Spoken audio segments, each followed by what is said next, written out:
Sis, will you divorce Bob? Susan, what's with you all of a sudden? You want me to divorce my husband? I'm sorry, sis. Bob is mine now. Yes? I have no idea what you mean. Besides, I don't want anything to do with you. I told you not to contact me unless you had something to do. Oh, it's pretty important. I'm going to get your husband. Oh, really? Is it true then? Bob is yours? Yes. I'm sure Bob will divorce you soon, so you'd better get ready to move out. It's so sudden, I can't think straight. Were you having an affair with my husband? I wouldn't call it cheating. I just told him I'm your sister and went to see him. Then, Bob was instantly attracted to me. Is it because I'm beautiful? Men are so simple. Don't lie to me. It's impossible for him to fall in love with you just by going to see him. But his eyes were like hearts. You seduced him anyway, didn't you? Well, I did touch his body a little bit, but it was him who asked me out. I said no because you are my sister's husband. I said no.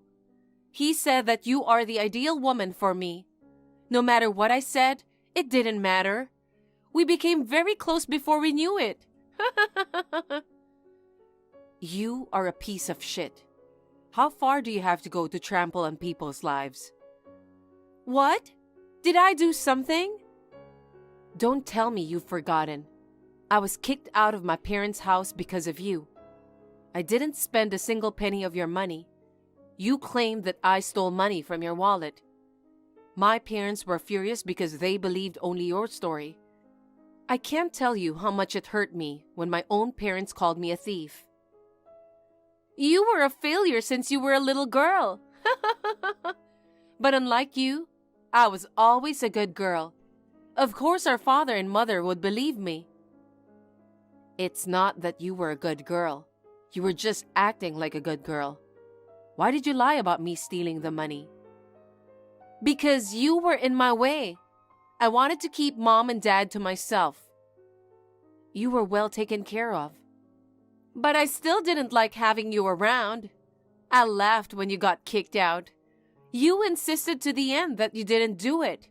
You were even shedding tears. You're still saying nothing but trashy things, aren't you? I want you to be unhappy. Seeing my pathetic sister makes me realize how blessed I am. And to push me further to the bottom, so now you've stolen my husband. Don't treat me like a thief. It's not my fault that he chose me.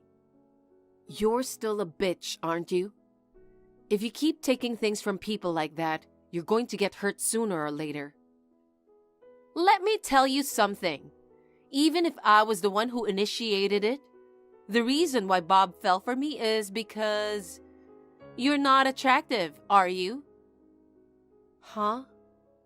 Unlike me, you have an unfortunate appearance, right?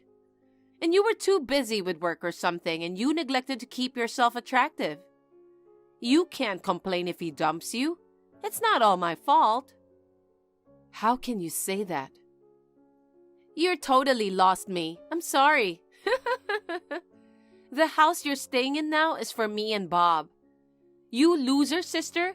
Get the hell out of the house. You little... I'll never forgive you. You'd better remember that. I'm not scared of you, sis. I'm going to live a lovey-dovey newlywed wife with him from now on. You get divorced as soon as possible.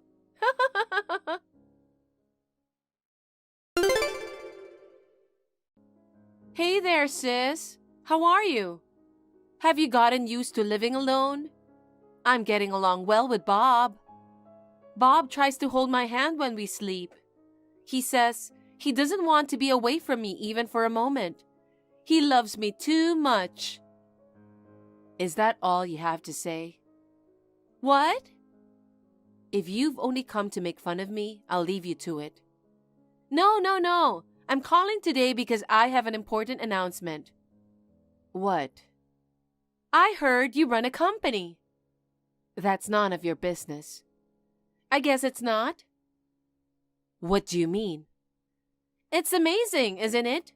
You started your own company, a web designing company. Sales seem to be growing quite a bit. So what? I've always been interested in the IT industry. So what? I'm thinking of taking over your company. What? What is that? Are you still trying to take something away from me? Oh, I'm going to take everything that belongs to you. What is that? Because I can't allow my sister to be the president of this company. You have to crawl at the bottom. Taking my husband away from me isn't enough? I want you to be miserable. You're like the devil, aren't you? Isn't it enough that you took my parents, my husband, and kicked me out of the house? I have nothing more to lose, so go enjoy your life. I wish that would happen. I have a hard time being satisfied, don't I? But you're bluffing about getting the company, aren't you? You're just an ordinary company employee. I heard a good thing from Bob. What? Bob's father owns the office building where your company is located, right? That's right. I heard that the lease is about to expire, but he won't renew the lease with you anymore. What? That's going to be a problem for you, isn't it? It's not so easy to move an office, is it? Wait a minute. I didn't hear anything about not renewing the contract. It looks like it was decided on short notice. Maybe you did something about it. Nothing in particular. I just complained to him that you have been mean to me for a long time. When was I mean to you? Well, I did embellish my story a little bit. It's not just heaping it on, it's bullshit. You were the one who was mean to me. But when I cried and said I can't forgive my sister, my father-in-law felt sorry for me. Men have a soft spot for beautiful women, don't they? Well, that's partly his fault, but you do whatever it takes to torture me, do you? How much more do you want to take away from me? I told you, I'm the kind of person who can't get enough of you. You really are a bitch, aren't you?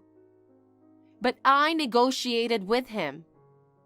What did you negotiate? If you give me the company, you'll still get to use the building. What? If you had to suddenly move your office, it would be a problem for your employees.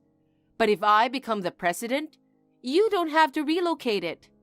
I'm so nice, aren't I? How dirty are you?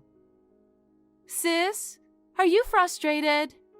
I took away your husband, your house, everything. And the company is mine too. That's enough. I'll give it all away. What? Take it all away from me. Is it okay? You give it away so easily, don't you? Is that what company means to you? I can't negotiate with you. I can't have a decent conversation with you. That's why I'm giving up the company. Are you happy? That's my sister. You know what you're talking about.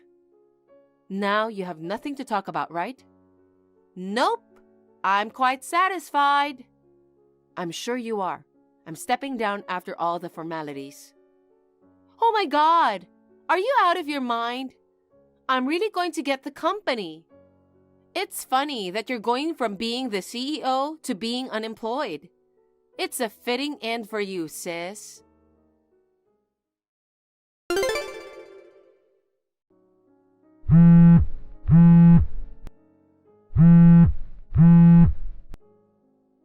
Sis? What? I'm busy. Can we talk later? You just became president, so you're busy too, right? You're just calling to humiliate me again. You better stop doing that. It's not that. Something's wrong. Huh? Employees are quitting one by one. I got this company from you. What's going on? I don't know. Why is everyone quitting? Just because I'm the new president? Nothing has changed from when you were the boss. I'm still paying them their salaries. You know what? Are you doing your job properly? What? Work? I'm asking if you're working as a president. Does the president have a job? Of course there is. But all what a president does is sit around and sign a paper, right? Are you underestimating company presidents? A president is in charge of the whole company. You can't be so naive. A president greets clients and makes frequent trips outside the company. He or she has to attend meetings and conferences. What? How could you try to run a company without knowing that? I'm stunned at how naive you are. Isn't a company president supposed to be someone who has a lot of free time? Of course not. Well, if you're like that, no wonder your employees are quitting. I didn't know a president was so busy. I work for a company too. I thought I could just show up on my day off. It's not a job that you can do in your spare time. Oh well, we can always hire new people when we lose people. I wonder how long you can keep that up. Huh? Well, you own the company now, so I don't really care. It kind of pisses me off, but it's okay. I have my day job. Being president is just a side job anyway. Oh well, suit yourself. I've got work to do too. Work? Sis, you are unemployed, aren't you?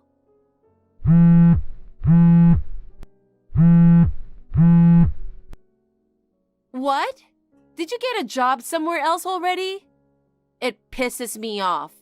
I thought I took everything away from you.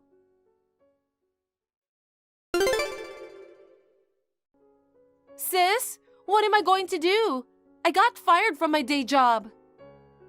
Oh my, I'm sorry to hear that. Don't talk about it like it's someone else's problem. It's so bad. I thought I should do my job as president of the company because you told me so. I was working hard as a CEO while I was working outside the office at my day job. But then my boss found out that I was working on the side. What? Working as a CEO while you were working outside the office at your day job? That means you were working on the side during working hours. And does your company prohibit side jobs? Seems so. Then it's no wonder you got fired. I mean, didn't you know that side jobs are prohibited at your company? You didn't even read the work rules? I looked at it once and didn't pay attention to it. I guess you deserved it. Oh no! It was wrong of you to try to run a company on the side of your day job in the first place. Why don't you work harder at being a CEO from now on? Well, the employees are quitting one by one. I'm the only one left in the company now. I'm sure that is the case. What do you mean that is the case? After you took my company away from me, I started a new company. What? Don't tell me. I thought I'd have to rush to recruit new employees. That wasn't necessary. My former employees kept coming back, wanting to work with me again. Oh my God! What have you done? You stole employees from my company. I didn't take anything from you. Don't lie to me. You called on them and you pulled every last one of them out of here. No, I did not. Every single one of the employees moved here of their own volition. I never asked them to join me. Really? Well, I explained in detail to everyone about why I was resigning. What? Of course, everyone was angry. They said they didn't want to work for such a black-hearted woman. Then it was like you pulled them out after all. That really pisses me off. You really have a nasty personality, sis. You're not the one who can tell me like that. But now you finally understand how I felt. Huh? that when you took everything away from me, when my family was taken from me, I was in the depths of despair. But I knew that I had to live on my own from now on. I got my heart pumping so hard. I studied so hard, and I started my own web designing company. I don't know anything about that. That's what you wanted to do, right? After that, I met Bob through my work, but you took him away from me too. Don't get me wrong, I don't need him now. That's because you weren't attractive enough. He divorced you because of that. What's with you blaming it on me? And you even took away my company. I'm sure you're going through a hard time right now, and you're going to have a hard time in the future too. But I'm not going to help you, so don't contact me anymore.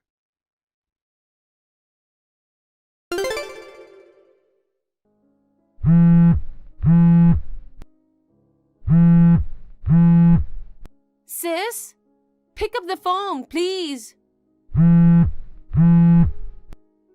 Sis! What? I told you not to call me anymore. Bob quit his job. Oh my. I guess his employer found out that he left you and married me.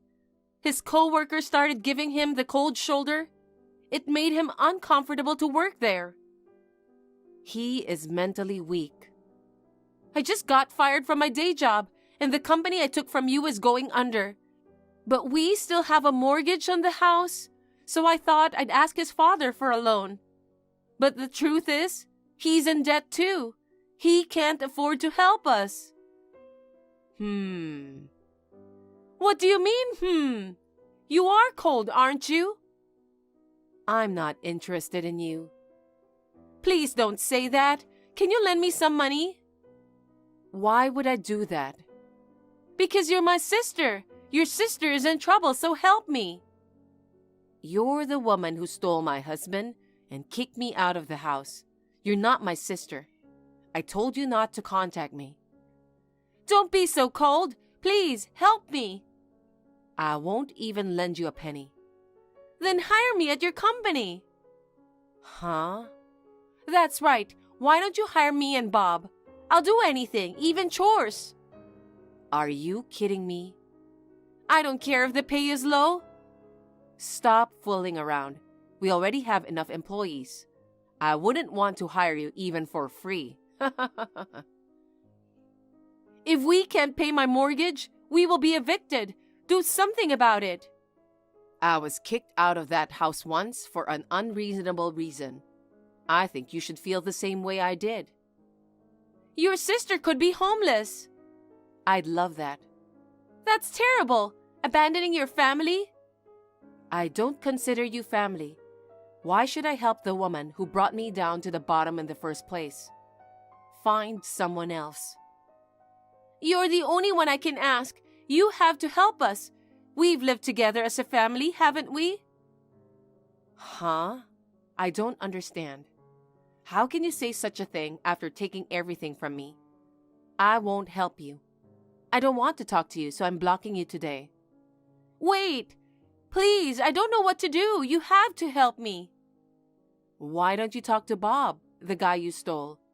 Anyway, I don't want anything to do with you ever again. Don't depend on me. Oh no!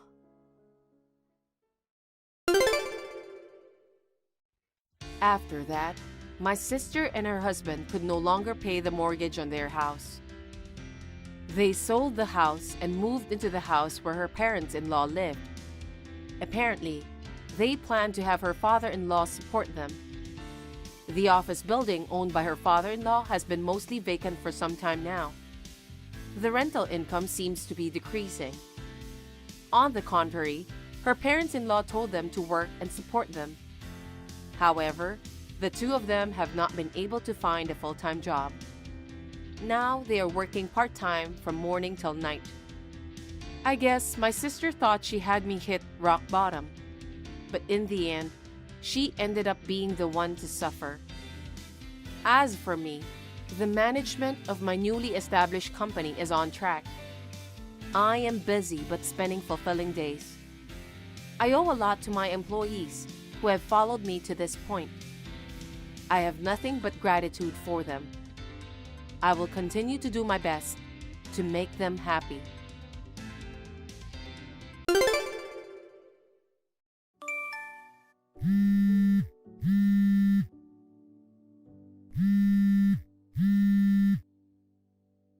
Please, pick up the phone. What? What the hell? You're being a pain in the ass. Don't call me 1,000,000 times. It's an emergency. Oliver, come home. My water broke. What? What did you say? My water broke. I'm having the baby. Where are you? Come home. I have to get ready to go to the hospital. What a pain in the ass. You're gonna have to go by yourself. I can't. I'm busy. What? No, it's not about being busy or anything. My water broke. The baby's coming. Get it? So what? Why don't you just go to the hospital or wherever? Don't bomb me with calls. You're a pain in the ass. Why? What are you talking about?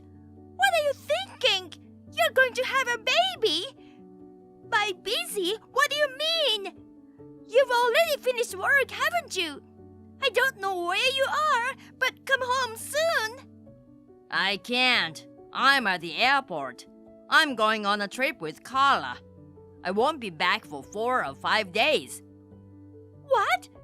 Wait, Carla? You're still seeing that woman? You said you'd never see her again. And what's with the trip? You knew I was about to give birth.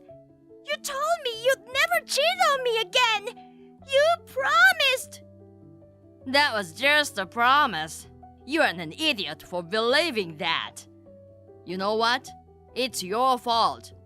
Just because you're pregnant and you're sick with morning sickness, your hair is shaggy, you don't wear makeup, you don't cook anything good. You have a belly, you're out of shape, and you abandoned your womanhood. You aren't even doing your job as a wife, which is to take care of your husband. You can understand why I want to be pampered by Carla. If you don't like it, try being a good woman who won't make a guy cheat on her. I can't believe you. You said you didn't want to break up with me. You got down on your knees and said you'd never cheat on me again. I thought I could forgive you because it was your first time, so I rebuilt the relationship. I even kept quiet about it to your parents. You betrayed me. Because if I had just left you like that, I would have had to pay alimony, right? You even hired a professional to collect all kinds of evidence. You're so sneaky. That's why I cried so hard and got down on my knees, just until things cooled down. Oh my God! That's terrible! You're a real jerk! I'm leaving you!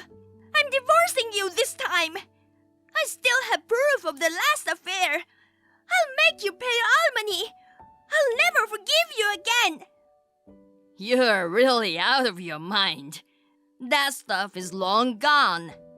What? And that photo evidence you hid from me. The investigation report from the detective agency, everything. I erased all the evidence of the affair. I found it and threw it away while you couldn't get around. Otherwise, I wouldn't have openly declared an affair. I'm not an idiot like someone I know. No way! Why? Your argument is too weak. Even if you divorce me, you can't get alimony. You don't have a single piece of evidence. I'll delete this message in a second. No one will believe anything you say. You're just gonna cry yourself to sleep, aren't you? That's terrible! You're horrible! Say what you want. You don't have any parents or relatives. You can't get a divorce. You'll be a single mom with no alimony, and that's just hard. If you swear to be a house slave for me and Carla, and you get down on your knees and cry, I won't divorce you. Who's gonna get down on their knees for you? You're a bastard! I'll never forgive you! Even if you get down on your knees and apologize, I'll never forgive you this time! I don't need your forgiveness. Well then, I'm going on a trip with my girlfriend. If you want to have a baby, have it alone. I don't give a shit what happens with it. Don't call me while we're on vacation. Well then, good luck.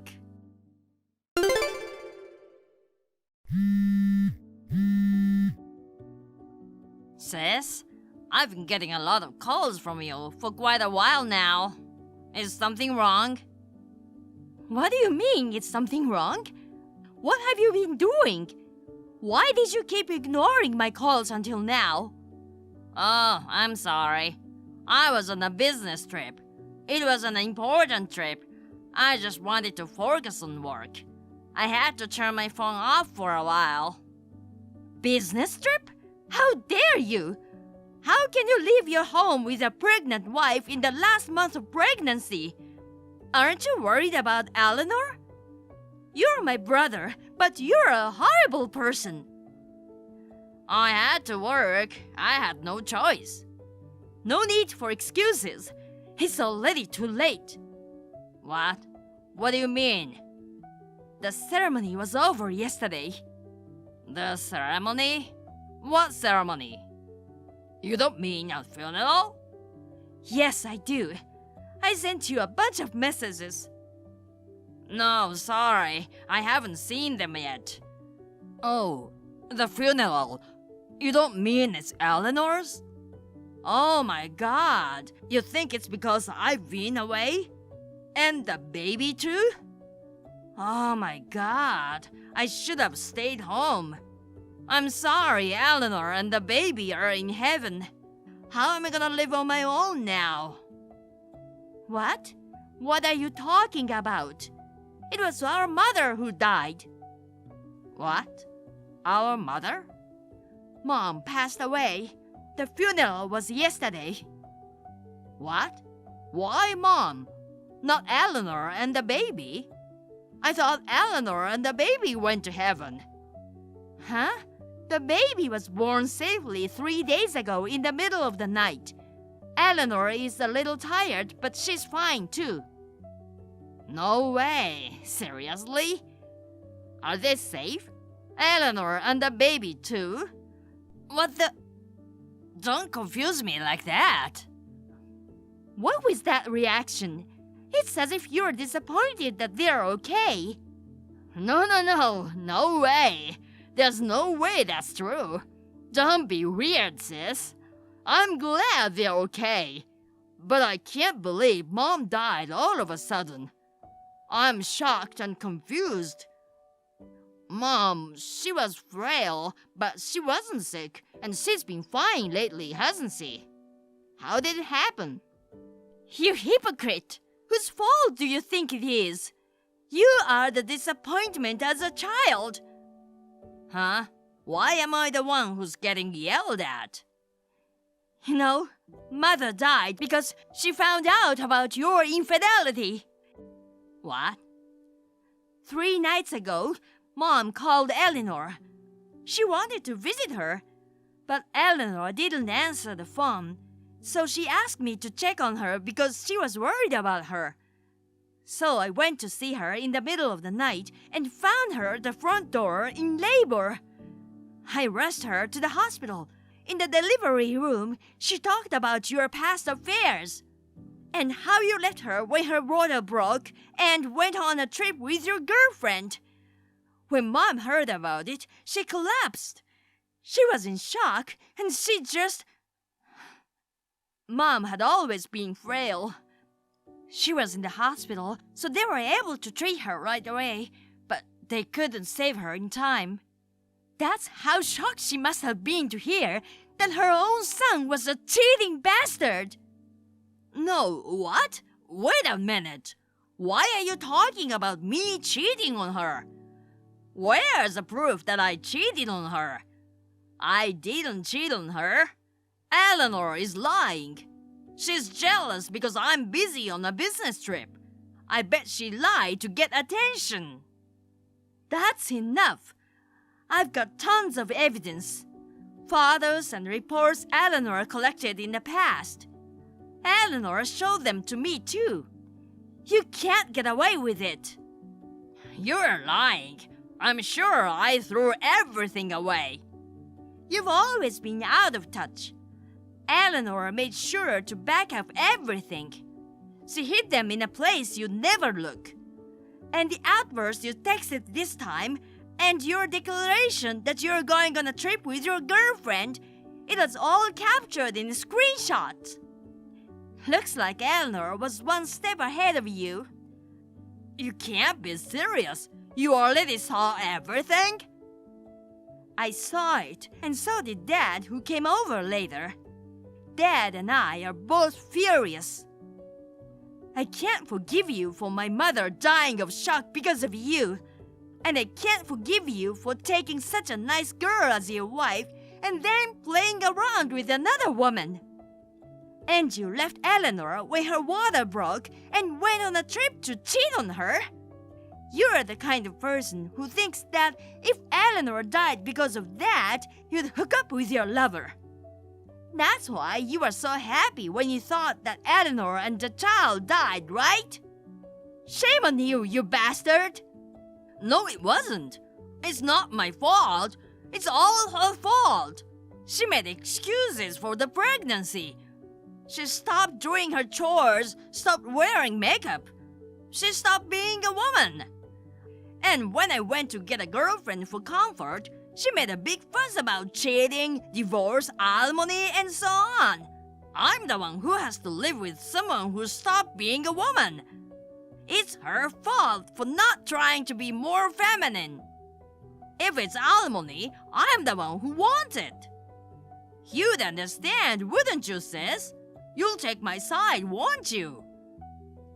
You've got to be kidding me. Eleanor risked her life to have your child. You betrayed her and put her in danger. And now you're telling me she's not doing the housework? You're no more than a kid with the brain of a junior high school student. No, but I don't think it's my fault alone. You're all blaming me, and it's terrible. Shut up. I'm sure Dad will tell you officially later. We're disowning you from our family. It's your uncle's company you work for now. He'll fire you before you can cause any trouble for the company. And you'll pay Eleanor alimony and get a divorce. What? Wait, disowned? What do you mean? Fired? This is a final decision. From now on, you're not allowed one step in our house. And you're not allowed to have any contact with Eleanor or her child. I'll kick your ass if you break any of the conditions. We don't need a scumbag like you in our family. Wait a minute, sis. I'm sorry. I didn't mean for any of this to happen. I never thought my mom would die of shock. If I had known, I never would have cheated on Eleanor. I'm sorry. I'm so sorry. Apologizing to me won't make up for what you did to Eleanor. It won't bring Mom back. Go to hell. I'm sorry.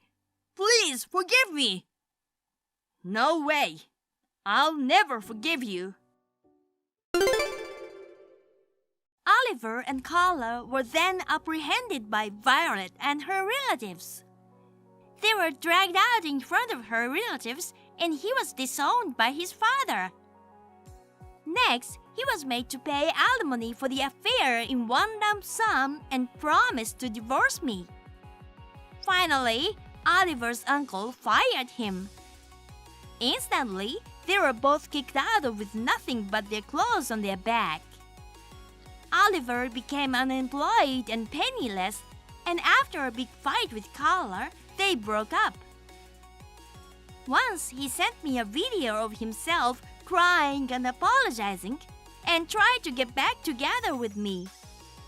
After that, Violet went to physically beat him up and I never heard from him again. I am now a single mother. My father-in-law and Violet care about me and help me. I am able to manage my life while raising my child. I also visit my mother-in-law's grave every month. I'm sorry to have gotten her involved in my problems. But thanks to my mother-in-law calling me that night, both mother and child are safe and sound. I will continue to offer my gratitude and offerings to her.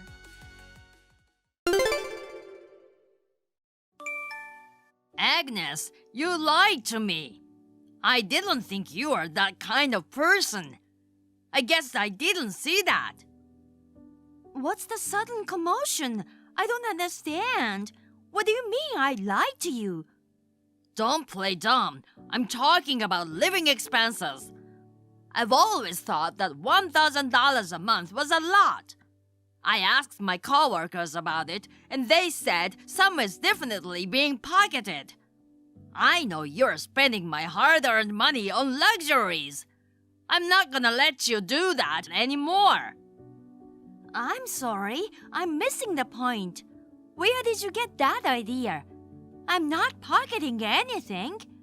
I'm not splurging, I'm saving. Shut up! Don't make excuses. Starting next month, I'm lowering the living expenses to $500. You make me work all the time to pay the bills. I want more money to spend freely, too. 500? Are you serious? How am I supposed to manage on that little? A friend Mike at work says he only puts in $500 a month. That's how good his wife is at making ends meet. If Mike's wife can do it, why can't you? Mike just got married, right? And they live with his parents and don't have kids yet, right? We can eat well on $500 a month, too. In fact, when I was single, my monthly living expenses were about $400 to $500. Why are you comparing your single years or newlywed family? We have 2 high schoolers and a junior high schooler. And they're all on sport teams. We use 20 to 30 pounds of meat a week. We blow $500 on meat alone. It's your job to make ends meet. There's gotta be a way, like using cheaper meat. You're terrible at handling money. As a wife, you're not considering the fact that you're in charge of the family's wallet. What? You think it's my fault? If I put cheap meat on the table, you'd get angry and say it's not good. And does that $500 include rent and utilities? Does your friend's $500 include those too? I don't know about that, but anyway, Mike says $500. Maybe it's $500 a month for food only. In our house, $500 is just for food for a week. How are you gonna live on that? $500 a week for food?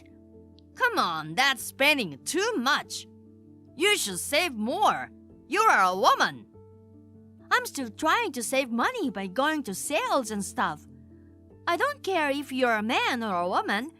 $500 is a small price to pay for a growing kid. When I was single, I spent only a few dollars a day on food. You can do it with more people, right?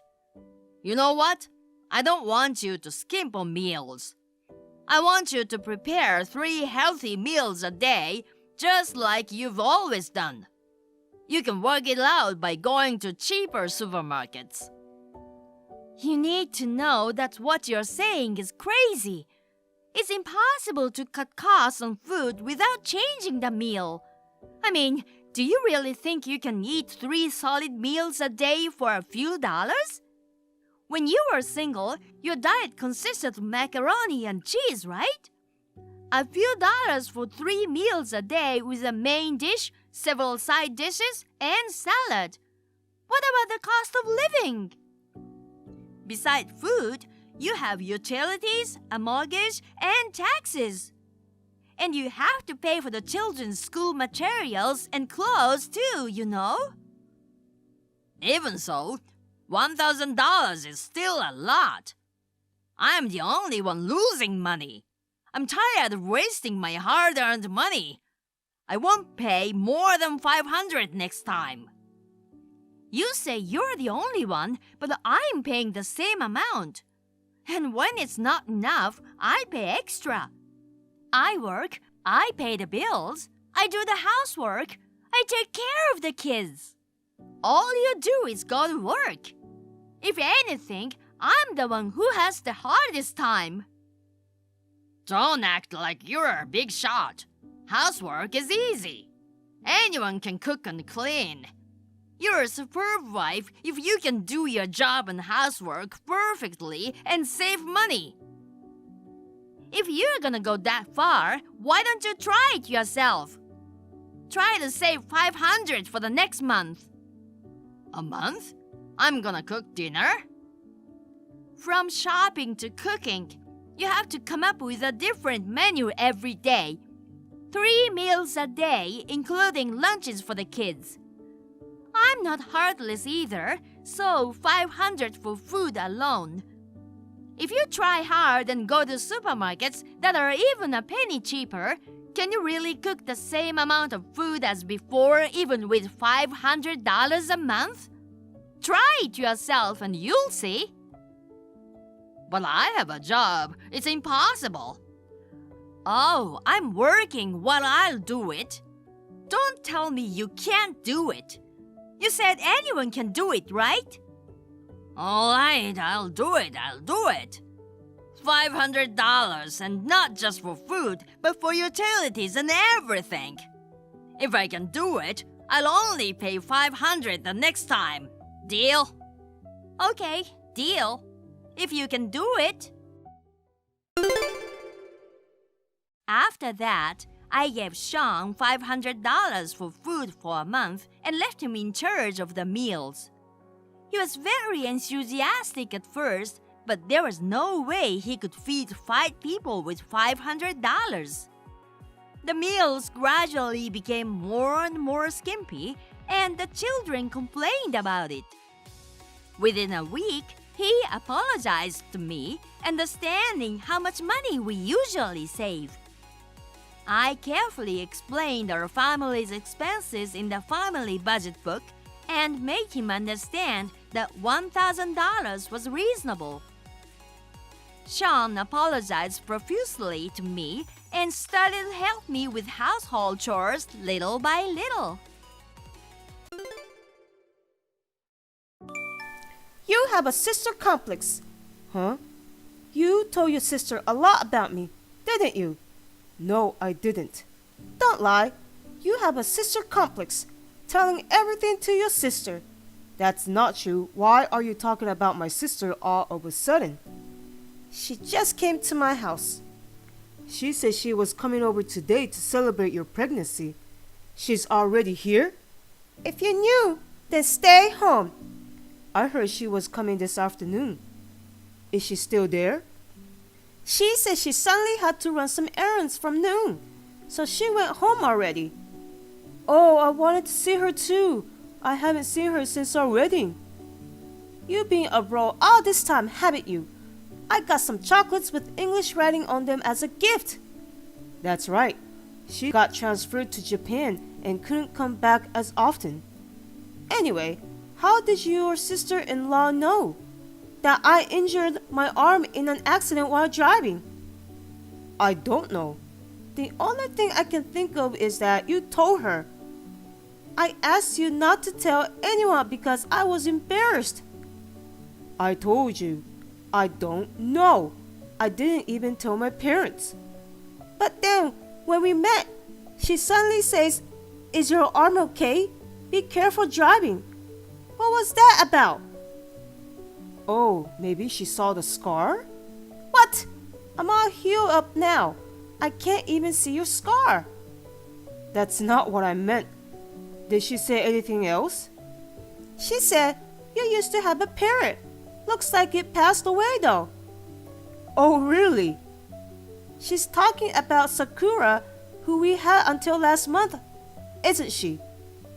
Did you tell her about that? No, not at all.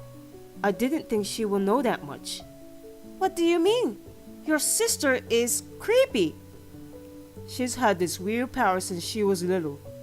What do you mean? Like psychic powers? Not exactly. She has a sixth sense. She can see auras. I can't believe it. You're not afraid of her? She's helped me a lot in the past. I'm rather proud of her. What do you mean? When we were in elementary school, we planned a family vacation. Our parents do love to travel. But on the day of the trip, my sister suddenly started crying because she didn't want to go. Isn't that a common selfishness among children? My parents thought so too, but they had to pay cancellation fee, so they didn't know what to do. And even though it was a cool autumn day, my sister kept on saying, "It's too hot, too hot." Did she have a fever or something? No, she wasn't sick, but she was crying like crazy. We ended up having to cancel, and I was really angry. What does this have to do with the story? I was watching the news that night. The hotel we were supposed to be staying at caught on fire. No way. It was a coincidence. That's what I thought at the time. But I get chills when I think about what would have happened if we hadn't canceled. You think your sister saw something? I don't know, but she could predict the weather more accurately than the weather forecast. And thanks to her, we caught my mom's cancer early. It's still creepy. I can't believe we're the same human. Don't say that. She's still my precious sister. I get it. Maybe your sister. Maybe she has a mental illness? What? I don't believe in sixth sense. I'm not forcing you to believe me. She's just on a roll because something she said at random ended up coming true. I don't think so. She really doesn't see anything. She's just being a pain in the ass since she wants attention. That creeps me out. That's enough. Why are you being so aggressive? She says she sees a black blur on my baby. So? What's she saying about my baby? That's creepy. Did you hear my sister till the end? I don't know. Maybe the baby is a little weak or something? Oh no, we're going to the hospital right now. That's not true. The regular checkup said everything is fine. Well, that's good, but I think she was trying to tell you to take care of yourself and have a healthy baby. I'm sure that's what she wanted to say. She did say something like that, but she doesn't mean that. You're thinking too much. Black blur is usually worn by villains. She's making fun of my baby for being evil. No one said that. I will never forgive you or curse her back. Oh man. Could it be your sister? Is she planning to stay in New York for a long time? She's been working in Tokyo for a long time, but she's coming back to New York. She said this is her last transfer. And she bought a house right around the corner, right? It's about a 50-minute drive from here. Not exactly a neighbor. It's so close. That sucks. Please just be friends with her. I don't want to. You're so weird. She's crazy. That's why she's single when she's almost in her 30s. She's so stupid buying a house when she's alone. She couldn't find a good place to rent, and even if I could, it was too expensive. It was cheaper to take out a loan in the end. Whatever. She's not going to be coming here often, is she? She's busy too. I doubt she'll come often. Really? But she says she wants to help Megan with whatever she has to do during her pregnancy. Huh? It's none of her business. Well, Megan, you seem to be mentally unstable. I'll tell her not to come here so often. Tell her to not come at all. Don't let that creepy woman near me again. I guess she's on a postpartum period. My name is Tyson. I'm 25 years old. My wife Megan is 4 months pregnant. I've seen many people aboard my sister because of her mysterious power. I've never seen someone reject her this much, so I was surprised. But they say that you tend to be mentally unstable during pregnancy. Maybe she was in shock about what she said about her baby. But when I heard that her baby had a black blur, I feel a kind of uneasiness. I called my sister and asked her about it. She said, "I'm sorry for saying something that could make a delicate pregnant woman uneasy." She told me to ask Megan for details, and I was even more confused. The truth is, I would be happy if my sister and my wife could get along together. But with my wife acting like this, I don't think it will be possible. Even if it doesn't work now, after the baby is born and things settle down, I'm sure she'll understand how nice my sister is. There was a time when I was optimistic. Then my wife's unbelievable behavior made me think otherwise.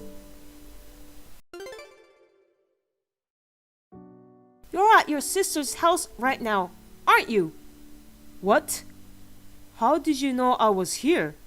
Apparently, I have a second sense as well.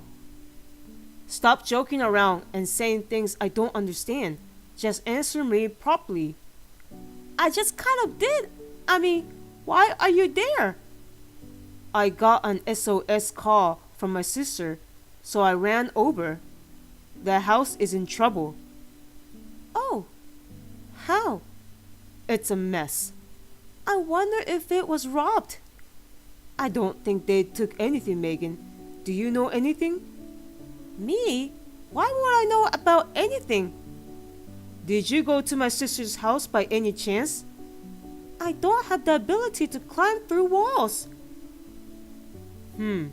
But why is that stuffed toy that you had here? If you're a girl, everyone has a stuffed bear. I never said it was a bear.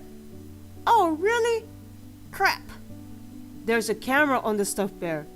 You're filming me, aren't you? Oh no, I've been caught.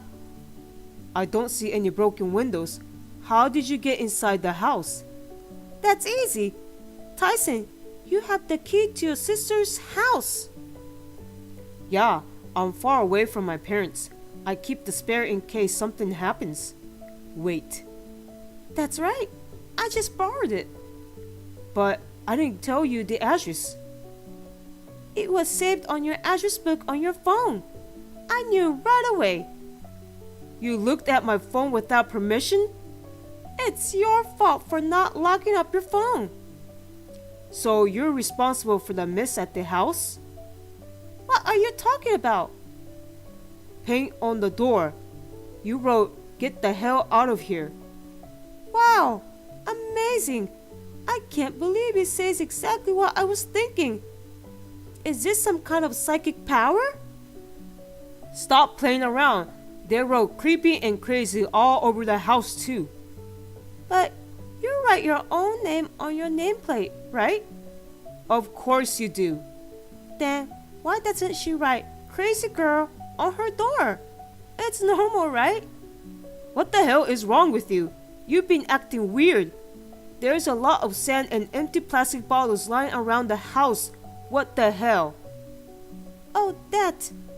I picked it up because it said that if you keep them in the house, it will bring bad luck. Huh? I wanted to make that woman's luck go down and make her suffer. It was so hard carrying it into the house. What are you doing when you're pregnant? I was going to take a picture of her panicking and put it all over social media, but you came in and ruined it. Stop talking nonsense and come over here, Megan. Apologize to her right now. Why me? I'm going to throw up if I have to apologize to her. What did my sister do to you? Just the fact that she lives so close to me makes me uncomfortable. I'm going to have premature labor from the stress. But I did what you asked, not to come over to our house until the baby is born. I told her that. That's not enough. She needs to leave New York. In fact, I want her to disappear from this world too. Don't be stupid. Hey, are you hiding something from me? Don't tell me that woman told you something else. Megan, you had somewhat of a common sense and manners as anyone else, didn't you? Maybe your mentality unstable because of your pregnancy, but it's gone too far. That's how hurt I was by what she said about the child. And when I called my sister about the black blur, she couldn't tell me. She told me to ask you, Megan, for details. She's baiting you. That's not true. What the hell are you talking about? Give me a real reason why you will do such a thing. It has nothing to do with Tyson. She's so annoying running her mouth like that. I seriously won't forgive her. Did something happen to the baby? I'm the father, so it is my business. No, it's not. I'm still asking my sister. She won't tell me because she's not 100% sure. I hate it. I want her to move somewhere far away and cut ties with her too. We just bought a house. I can't do that. And what do you mean, cut ties with her? You're my husband, right? It's only natural that you think of me first, right? Let's talk first. But first, come and apologize. I told you I don't want to. If she doesn't move out within 2 weeks, I'll harass her again and again. Hey, don't do this. Until then, don't come home to me. Why not? Because I will never let you in my house until you get that woman out of this country. I can't. Hey! What the hell are you doing? She hasn't moved at all. Megan, it's been a long time. This is no time for carefree greetings. That's not what you promised. I never promised anything. I gave you 2 weeks. I can't believe it. You're the one who I can't believe. Huh? That baby in your belly isn't mine, is it? That's not true. What did that woman say to you? No, she didn't say anything. I'm the one who's been wondering about it. About what? Something she said about the black blur in your belly. I told you it has nothing to do with you, Tyson. She's just saying that to trick you. I kept thinking about that, and then I remembered. You know, the black blur? She used to see it when there was a malicious intent. What do you mean? Like a stolen bike, or a weapon that's been used to harm someone, or a child with another man. What are you talking about? Are you saying you don't believe me? Well, it's not like I can see it. I'm just guessing. But I thought it was worth looking into. Wait! I had the detective look into you, Megan. You're kidding. Is there a problem? It's a waste of money. I used my savings from when I was single, so don't worry. But turns out it was completely black. Wait, you found out everything? I even have proof. You kicked me out and brought someone else home every day, didn't you? I can't believe it. You were afraid I'd find out you were cheating on you. You did all those terrible things to keep my sister away from you, didn't you? Because I didn't know your sister had weird powers. If you had told me, I wouldn't have met her. I've told a few people, but no one believed me. So I stopped telling people unless they ask. Then It's not only your sister's fault that her house is a mess. It's also your fault.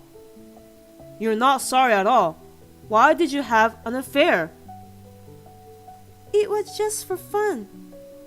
We hit it off on social media, and when we met, he was my type. We didn't even know each other's real names.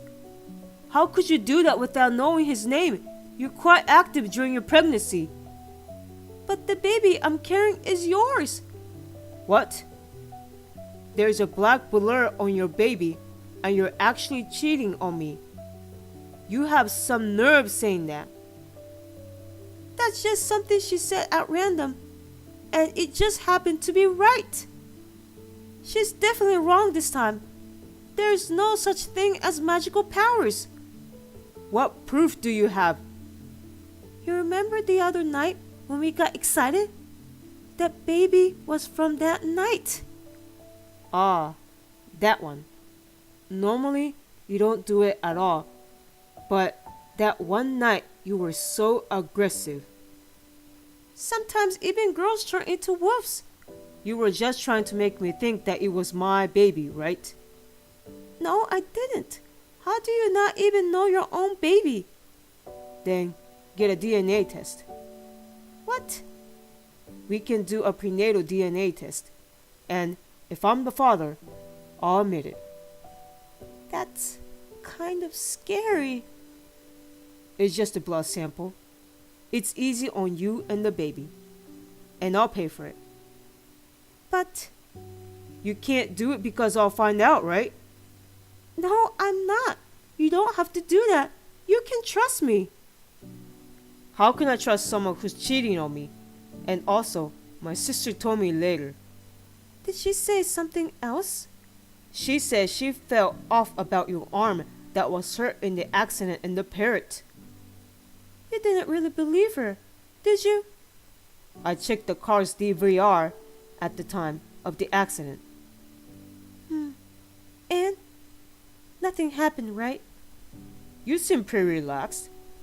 I mean, it's not like there's anything weird on it.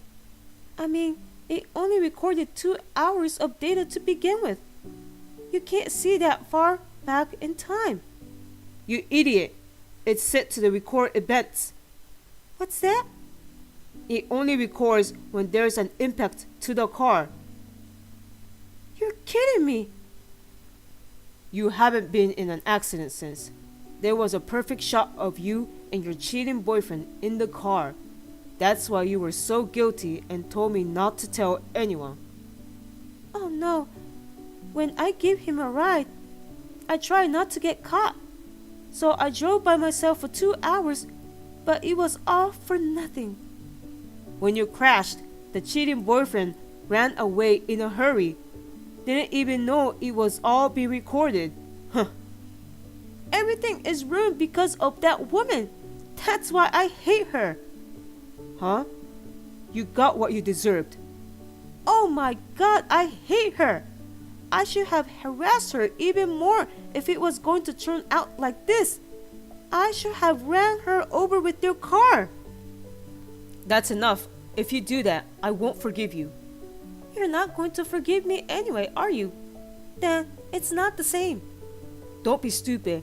You were behind Sakura too, weren't you? That's right. I brought him home all the time, so Sakura learned his name. So I fed poison to the parrot. That's disgusting. You even thought Sakura was cute. Me pretending to like the parrot was cute, and it was also Instagram worthy. I didn't think you were this kind of person. Of course I'm divorcing you. It was just for fun. Are you really not going to forgive me? I can't do it anymore. Hey, you know the Gospel of John? No. There's a scene in the Bible where a woman who cheats on her husband gets stoned by everyone. What are you saying all of a sudden? But then Jesus says, anyone who has not committed a crime, throw a stone first. And no one threw a stone. So what? There is no one who has never committed a crime. Throwing trash when no one is looking. Looking at your phone while driving. Even Tyson, you're the same. Well, I can't say for sure that it never happened. That's why it's important to forgive. Don't hate the guilty. Stop blaming. But in that story, I think the only one who can throw stone is the one who was betrayed. What? Well, when a celebrity cheats on his wife, I think that someone who has nothing to do with it shouldn't be crap about it. But I think it's okay for the victim to talk crap. That's terrible. You hate me. Well, of course I hate you, but I'm not going to throw stones at you. I'll hold you legally responsible. What do you mean? You'll pay me alimony and compensation for the mess you made to my sister's house. I'm pregnant. So what? Pregnant women have legal barriers? I mean, there's no way I can pay. I know you don't have the ability to pay, so I'm billing your parents. Don't tell my parents. That's impossible. We're getting a divorce. I have to explain. What am I gonna do? They're gonna be so mad at me. You're lucky to have someone who is angry at you. By the way, I'm reporting you for trespassing and destruction of property. I'm sure the fines will be hefty. I can't take this anymore. At least you're paying child support for this kid, right? And we'll just call it even. If the DNA test proves it's mine, I'll pay. I mean, your cheating boyfriend said nothing about that child. He doesn't want anything to do with it, so he wants me to raise it with you. What a piece of shit. My life is over. No. I can't believe this. Calm down. It's not my fault. It's all this world's fault. I curse you. You're the one who's crazy, Megan. I'm scared, so I won't contact you anymore. Wait a minute. I just thought you'd be worried if I pretended to be crazy. I told you I'm not. DNA test results did not prove that I was the father. Megan was screaming, "This is not reliable," but I filed to deny legitimacy. Megan will have to pay addition to the fees for the affair and the damage to property of a total of $30,000, in addition to the alimony. It seems that she was relying on our joint assets, but it was spent on date with her cheating partner. She received almost nothing for her share of the assets. So, as promised, I talked with her parents. They got down on their knees and made the payment that day. In addition, I also asked the cheating partner to pay alimony based on the information that the detective had provided me. Megan was furious at me for that. After being abused a lot, he dumped her. After that, Megan went back to her parents' house. But her parents told her every day that they'll take care of the baby after it's born, but go find a job and pay off her debt. She said she was scared of what will happen after the baby was born. I am enjoying living alone. My sister comes to visit me once in a while, so I don't feel lonely. My sister's mysterious power helped me this time too. I am very grateful for it. But I still wonder how it works. I don't understand it because I don't have any power. Do you know anyone around you who has a sixth sense or some other mysterious power? If so, please let me know in the comments section. Anyway, thank you, sister. Hey, Camp, you've gotta be kidding me. What are you doing just leaving work? What time do you think it is? It's 4. Mr. Thompson, I had personal business this afternoon, so I took the afternoon off. Didn't I tell you?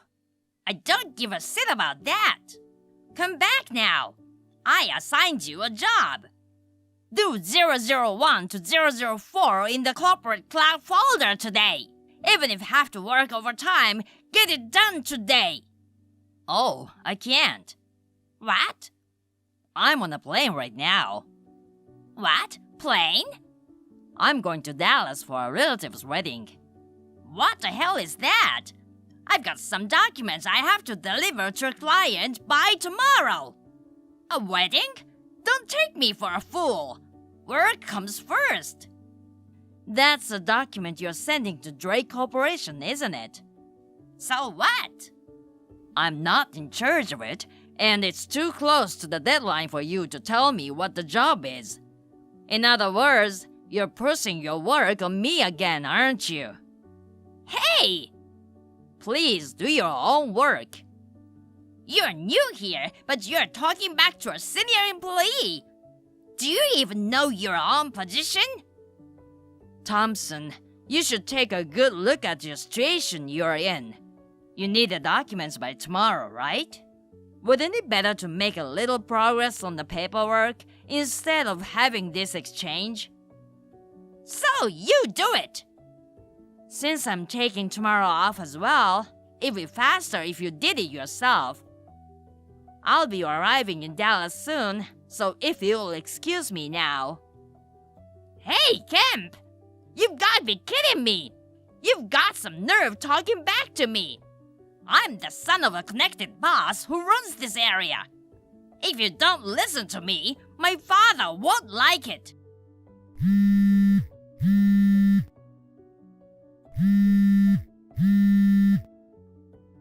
Hey, man! You haven't read my messages! You've got to be kidding me! Emily, did Thompson jump his work on you? Oh, Mr. Kemp. Yes, sir. I'm still at work. He said there's some paperwork that needs to be done by tomorrow.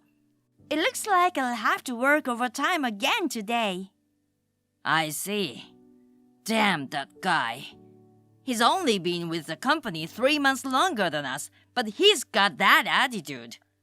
Anyway, I left work early, so it looks like the burden was put on you. I'm sorry. Don't apologize like that. As I recall, it was a relative's wedding, right? You had a good reason for taking time off. You're always looking out for me. And I can't go against him because I'm a wimp. I thought I had no choice today. Emily, that's not true. Huh? People have to do their own work. Whatever that guy is, it is absolutely wrong to yield his power and try to order everyone around. In the end, you can't just go ahead with work that you haven't been instructed to do, and that will interfere with your own work.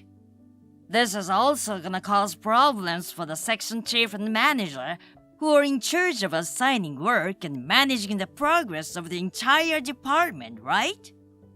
Indeed, that's right. Of course, and it could also interfere with the work of other employees.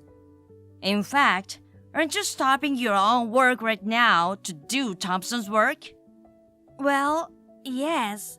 I was thinking of working even more overtime to finish my own stuff after Thompson's is done. Okay, then. I'm sorry I took up so much of your time texting, so I'll take care of the work that can be split up. Huh?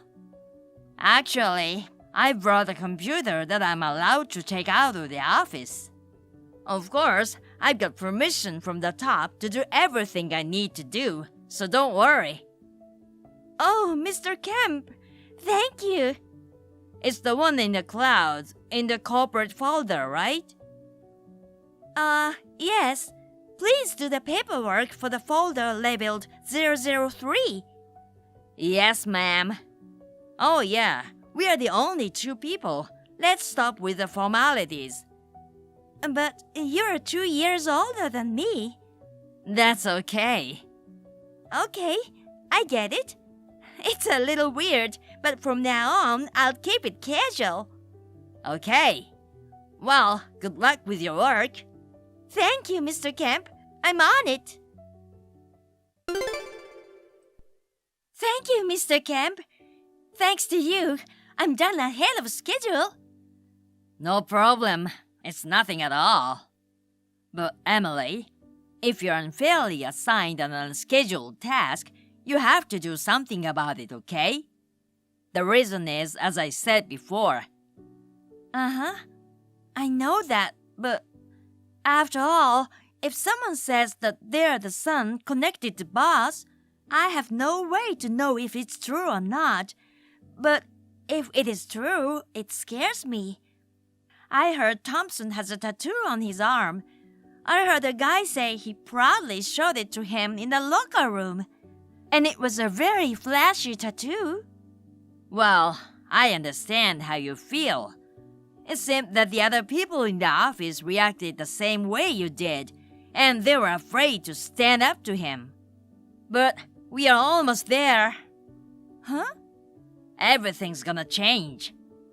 Mr. Kemp, what do you mean? I can't go into detail yet.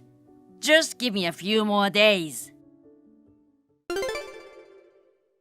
Hey, Kemp! You saw it in the locker room, didn't you? What are you talking about? This morning, I was in the locker room changing. You saw the tattoo on my arm. Yeah, the one you were showing off to the other employees. The one with skull and the rose and all that mess. I saw it, but so what? What do you mean, mess? Those are stickers, right? What? It's the real thing. It's weird, isn't it? There aren't many connected people who have tattoos on the inside of their arms. Huh? If you're really connected, you wouldn't be doing something so tacky like showing off your tattoo to everyone. Yeah? Tacky? I'm tacky? Did you just call me tacky? How many times are you going to ask me? If you didn't hear me, I'll say it one more time. Yes, it's lame to intimidate people with tattoos. Besides, it seems that claiming to be a member of a criminal organization would get you into trouble with the anti-gang law. Anti-gang law? It's short for the anti-organized crime law. If you get caught under it, you'll be arrested. Arrested? If you're a serious gangster, you'd better grow up before you get arrested. Getting arrested for boasting about your tattoos is not only tacky, it's ridiculous. Besides, if the real boss's son finds out... You know a lot about this. Oh well, as for tattoos, I've been familiar with them since I was a child. Familiar with tattoos? Since you were a child? Huh? What do you mean? Oh, break time is already half over, isn't it? I haven't had lunch yet. Mr. Kemp, good night.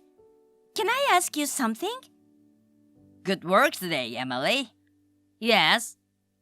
Today, Thompson suddenly became very quiet this afternoon, didn't he? The other day, you said that everything would improve in the near future. Well, yes. What did you do? I was just curious because he changed so suddenly. It's not anything to worry about, is it? If he really is the son of a boss, wouldn't that put you in danger? Oh, don't worry about that. With what I learned from my great-grandfather who was a tattoo artist, I was able to find out that Thompson's tattoo was actually a sticker or something like that. Huh? A sticker? I just told him about the Anti-Crime Act and how risky it was to call himself connected. And the fact that he became quiet because of that is... So I'm saying he wasn't actually a boss's son or anything. Yeah, so he's been lying to us, threatening us, forcing us to work for him. That's right. I hope he continues to take his job seriously. I guess we'll just have to wait and see. I feel like he hasn't gotten over his abusive, superior attitude towards you. I don't care if he's taking an authoritarian attitude only toward me. I agree. I would really appreciate it if he could improve his attitude. Actually, there's something the president wants to talk to me about. Oh, the boss? Yes, perhaps because she's younger than Thompson and has a calmer personality, seems to be getting disrespected and condescended to. She's asked me to take stricter action. What? Mr. Kemp, what are you? Oh, sorry. My phone is running low on juice. I'll see you tomorrow then. Oh, yes. Good night. Where are you now, Mr. Thompson? Huh? Oh, I'm just taking a coffee break. I'll be back soon. I see. I received a message from the receptionist just now. What is it? There are about 30 gang members causing a ruckus outside, asking for you. Do you know them? That's what she said. What? They're waiting for you in the lobby. What did you do, Mr. Thompson? No. There's no way I know those people. So, I guess being a boss's son was a lie after all. It's a lie! I'm really sorry about that.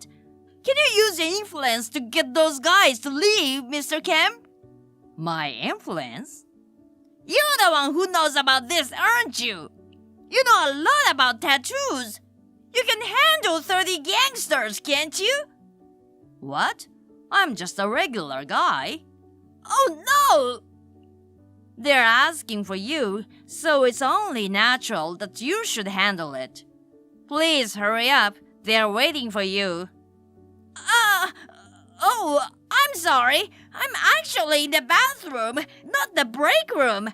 My stomach is upset. Oh, I see. I'll take care of it.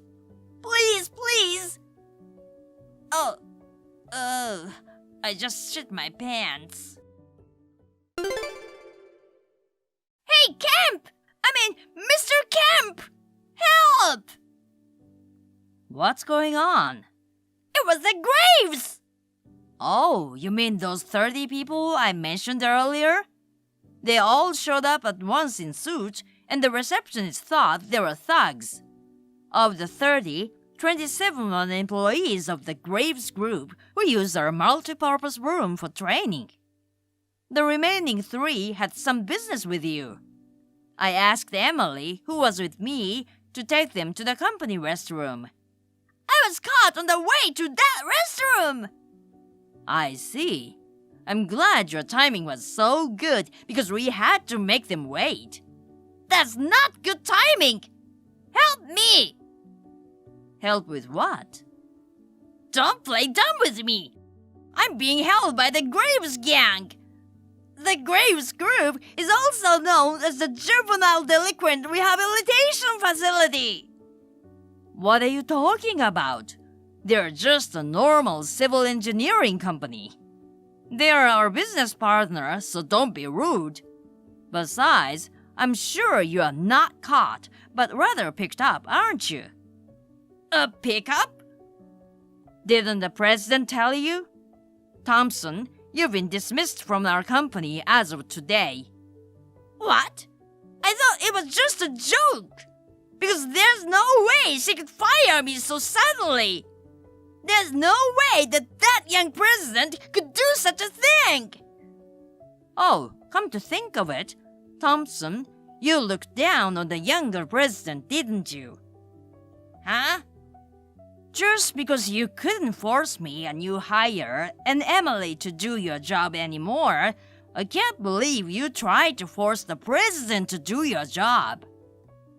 And your threat was, I'm a boss's son. I told you about the Anti-Crime Act, didn't I? You ignored my advice, and now you're doing the same thing to the president? It's no wonder you're fired. Even so, for you were even offered a new job as a final favor, but it's not smart to say that you got caught, is it? Huh? So it was the boss who sent the Graves group? Why? The Graves group of all people! That's terrible, isn't it? Oh, yeah. I also told the Graves group about you stalking the president's sister. What? Her sister, she's still in high school, right? Legally and ethically, you're out of the picture in more ways than one. It's no wonder they think you need to be rehabilitated. I hear she's in the process of filing a claim for compensation, so please be prepared for that. Wait!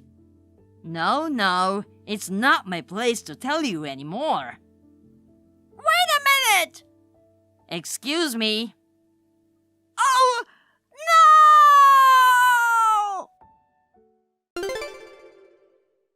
no! Mr. Kemp? Are you off today? Are you feeling sick?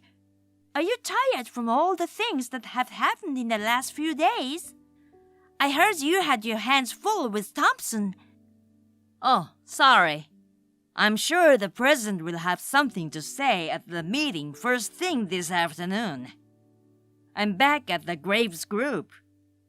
What? Mr. Kemp, you're from the Graves group? Actually, I am. The president and I have known each other since childhood, and I heard that she was having trouble with Thompson. She was a business partner, so I asked President of Graves about it, and he told me to go check it out. I agreed. So that's how it came to be. Don't worry, we will straighten Thompson out into a real human being.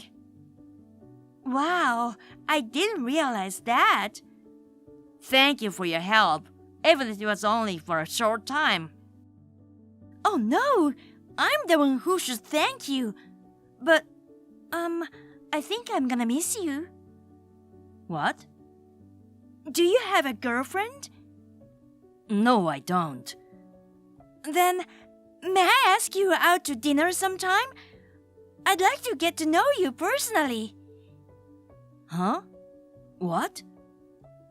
Is that a no-no? It's not a no-no at all. I thought it'd be sad to say goodbye to you, too. That's good. Well, let's see. I'll choose a nice restaurant and get back to you. I'll look into it and call you as soon as I get off work, so just wait for me. Okay, I'll be waiting. As Thompson was taken away by a black van, a scream echoed through the air. It should be noted that his parents had given their prior consent for him to change jobs to the Graves group. When I told them that he was claiming to be the son of a gang leader, they said, "We have been farmers for generations," as their shoulders slumped and they let out a sigh. Work at the Graves group began immediately the day after he was picked up. Surrounded by senior employees who are athletic in a good sense of the word, he seems to be having a very hard time. I hope they will keep up the good work and beat his warped personality back into shape. By the way, the compensation to the president's sister will be paid in installments from his salary. The last message I received from him was, "I have muscle pains all over my body," which seemed to exude a kind of indescribable melancholy. Maybe it was just me. Hey, Molly, what's going on? Please open the door. Welcome back, Ashley. Took you long enough, didn't it? You're so late, I almost fell asleep waiting for you. Where were you at this hour? Shopping? Had to pick up my daughter Lily from kindergarten. Could you take off the door chain? I can't get in with it on. How did you even get in? I didn't give you a spare key, did I? Just borrowed it from my husband, George. But how did you know I was here? Are you spying on me or something? That's kind of creepy. There's a pet cam in the living room, and you can check what's happening in the house on your phone. I even saw you lounging on the couch, binge-watching TV shows and sipping beer this early in the day. Could you tidy up a bit? Don't want the cat getting into anything. Oh, you have a cat? Since when? Recently. Have you seen her around? Huh? I don't see it.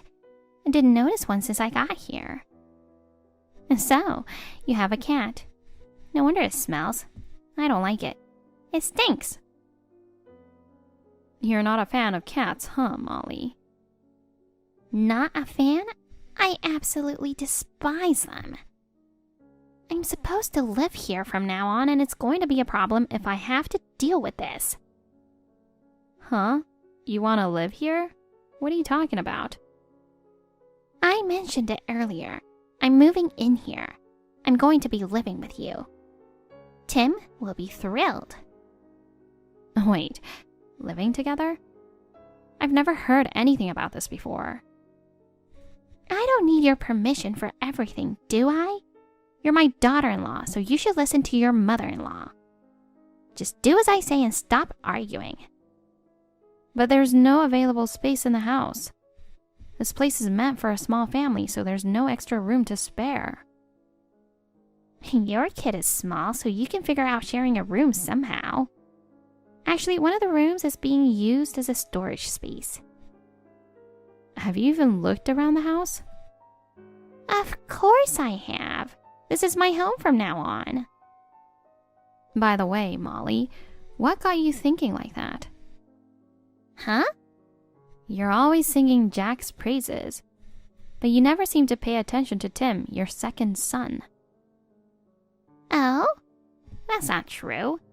Don't talk nonsense. I've treated my children equally, whether they're my first or second son. Is that so? Tim felt like you hated him since he was little.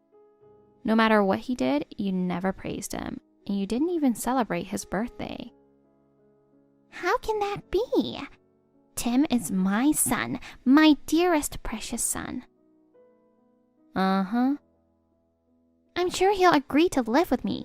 He's such a sweet boy. I doubt it. Ugh, you're so confident. Stop talking back to me all the time. Well, that's not the point right now. Could you please remove the door chain? Why? Why? We can't come in if you don't. It's my house. Please, Lily's started to fuss to come inside. She needs to rest. She just got back from kindergarten. Oh, that girl. She's not cute at all. Just like her mother. She doesn't even smile at me when she sees me. No hint of affection. And she cries a lot. She's far from adorable. That's not nice. Please don't say that. Lily is your granddaughter. She cries because you always get angry with her and make scary faces. How dare you say that? Are you saying it's my fault? You're always complaining to me, your mother-in-law. When you married Tim, I told you I didn't want a granddaughter. But you had a girl, and it's your fault. If you feel so bad, try having a grandson for me. You can't, right? That's terrible. If you can't, then shut up. Oh no, I found the cat. It's gross. Please don't scare her. She's just a kitten. Huh? I just threw it out the window. Huh? You did what? Don't you understand I hate cats? I can't live with that thing. Oh, it stinks. Anyway, please take off the door chain. Let's talk inside. I don't want to. What? What do you mean? Are you trying to keep me out of the house? Yes, that's right. From now on, I will live here alone with Tim. What about me and Lily? Well, I want you to leave. And also, will you break up with Tim? I'd rather not have a daughter-in-law who stands up to her mother-in-law like you. If necessary, I'll find a suitable wife for Tim. An obedient wife who can give me a grandson. Huh? What are you talking about? Hey, Molly, don't turn off the pet cam. We don't have any cats in the house anymore, so why do we need it? It's so weird to be watched. It's a crime to spy on people's lives. That's enough. Lily needs to use the bathroom, so I'm stepping out for a while. I'll be right back, so just take off the chain. And don't come back again. Sorry, Tim. Listen, if you're at work, you can reply later. Ashley, what's up? Did something happen to Lily? No, she's fine. I picked her all right from kindergarten. Molly took over our house. What? Mom took over our house? What's going on? I don't get it at all. I went to pick Lily up from kindergarten, and when I came home, I found that the door chain was on, so I couldn't get in. And I couldn't see inside through the curtains. So I checked with the pet cam and found Molly lying on the sofa in the living room. I was relieved to see it was her, not a burglar. But it's strange, isn't it? So I called her and asked to remove the door chain, but she wouldn't do it. Seriously? But how did she get into the house? You locked the door before you went out, didn't you? You didn't give her a key, right? Of course not. Apparently, she used the spare key we gave to George, just in case. Wow. Mom knew about the spare key. Oh shit. I shouldn't have given it to him. Where are you guys? She didn't let you in, did she? You're outside the house? Isn't it too hot there? No, that's okay. Lily needed to go to the bathroom, so I went to my friend's house in the neighborhood, and we're staying there. That's good to hear. I'm glad you have friends to help you. Sorry for my mom made trouble. Well, I'm worried about one thing. Mom hates cats. I know. She says she hated them and threw our cat out the window. Poor thing. What? She threw it out? No way. What is she doing? Is the cat okay? Don't tell me it ran away or something. If something happened to the cat, Lily would be sad. It's fine. It came right up to Lily when it was thrown out. But I have to get home soon. It looks nervous in a strange house. Lily just got back from kindergarten, and it's time for her nap. Yeah, right. Anyway, I'll try to convince Mom first. Oh? Jane has sent me a message. Maybe it's about Mom. I'll contact her. I'll message you later. Okay. I talked with Jane. What did she say? I knew it. There was trouble over there at their home. Mom had a fight with Jane and left. A fight? They got into a heated argument last night and things got out of hand. They just keep arguing every day, right? But I wonder if it was a big deal for them to make Molly run away from home. What was the cause of the fight? Apparently, Jane recently started working part-time and that rubbed Mom the wrong way. She didn't tell Mom beforehand. When Mom found out, she was furious about it. Huh? She started working? That's the only thing that made Molly angry? Yeah, that's all she said. Sounds unbelievable, right? I thought it was some kind of bigger problem. Ugh, nonsense. Speaking of which, what about your brother Jack? I wonder if he stood up for his wife against Molly. Well, she told me that he was always on her side when Mom bullies her. And this time, he was angry with Mom because she wouldn't listen to him. Apparently, she didn't like that either, so she ran away from home to show them she is a victim. I'm surprised that such a gentle-mannered person like Jack would get angry. Yeah, she was surprised that she'd never seen him angry before.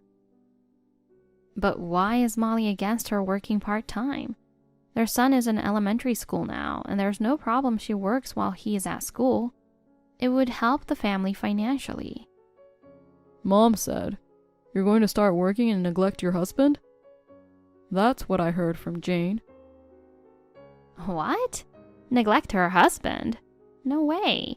Jane is perfect in everything. She wouldn't cut corners on the housework, would she? You're right. Jane said she doesn't understand what's wrong with doing her part-time job. Besides, Mom told her that a wife is a slave to the family and should work only for them. She says she would never allow her to work outside the home. That's terrible. What kind of thinking is that? It's so anachronistic. My brother was furious at this. He said, "You think my wife is a slave?" to her. Well said, Jack. Then we have consequences now, though. Yeah, I wonder what Mom is going to do now. I definitely don't want to live with her. Just thinking about it is too much for me. I don't want to live with her either. Lily says she's scared of her. She doesn't like her at all. I know. Mom has only cared for Jack's kids and hates Lily. She never has done anything for Lily since she was born.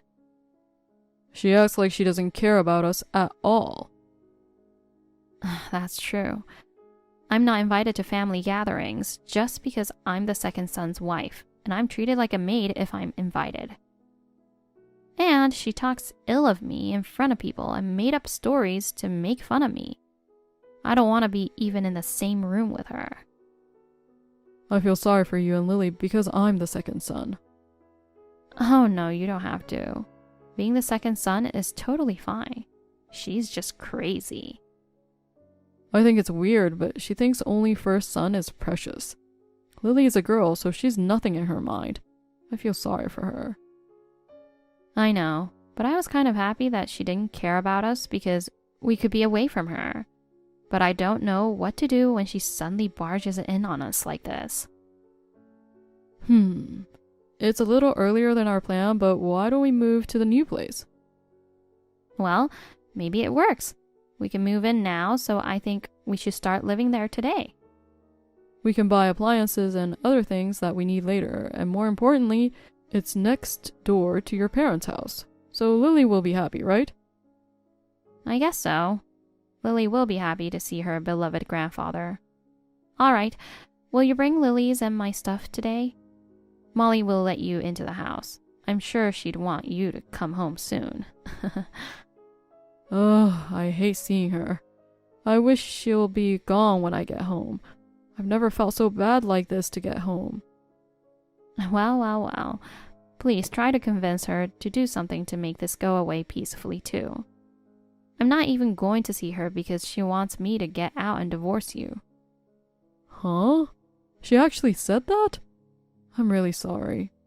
Don't say you're breaking up with me, okay? I won't say that. Well, I'm the second son's wife and I only gave birth to a granddaughter, so I'm a failure from her point of view. Overall thinking is making me want to cut ties with Mom now. You just don't bring up such a drastic idea. In times like this, we have to be calm and patient. Well, alright. I'm going to live with Mom for a little while. And I'll settle things in a few days. Huh? Settle things? Well, I'll tell you later. I guess we'll settle things so that we can live happily together. And what do you need for now? Lily's kindergarten stuff and your daily necessities and other things as we see fit? Yeah, that's right. I have most of it packed up so you can see what you're looking for. Also, don't forget things for the cats. Things like cat toilets, dishes, beds, and so on. Oh, and food. That's quite a haul. Oh yeah, I'll manage to carry it. Anyway, are you okay, Ashley? Can you go to the house with the cat and the kid? Do you want me to give you a ride? I'll be fine. I'll tell my dad and he'll be happy to come get us. Your father loves Lily a lot, and Lily loves her grandfather. But if he can't make it, just let me know. I'll come get you. Anyway, don't push yourself too hard, Ashley. I won't, I promise. Then I'll deliver the package tonight. Thanks. Ashley, good morning. I hope you're not still sleeping just because it's Saturday. That's lazy. I don't like the way those wives nowadays do things. Good morning, Molly. Oh, you're up. You know what? Tim told me this yesterday. He said we're going to live together. As I expected, he's happy to live with me. Besides, I heard that you won't be coming back to this house anymore. I'm glad you found a place to live so quickly. It's good that you're taking quick action. Right. We won't be going back to that house anymore, so please go ahead and live with your son. Oh, you understand the situation well. I have to give you credit for that. Thanks. So, Ashley, there's something I want to tell you.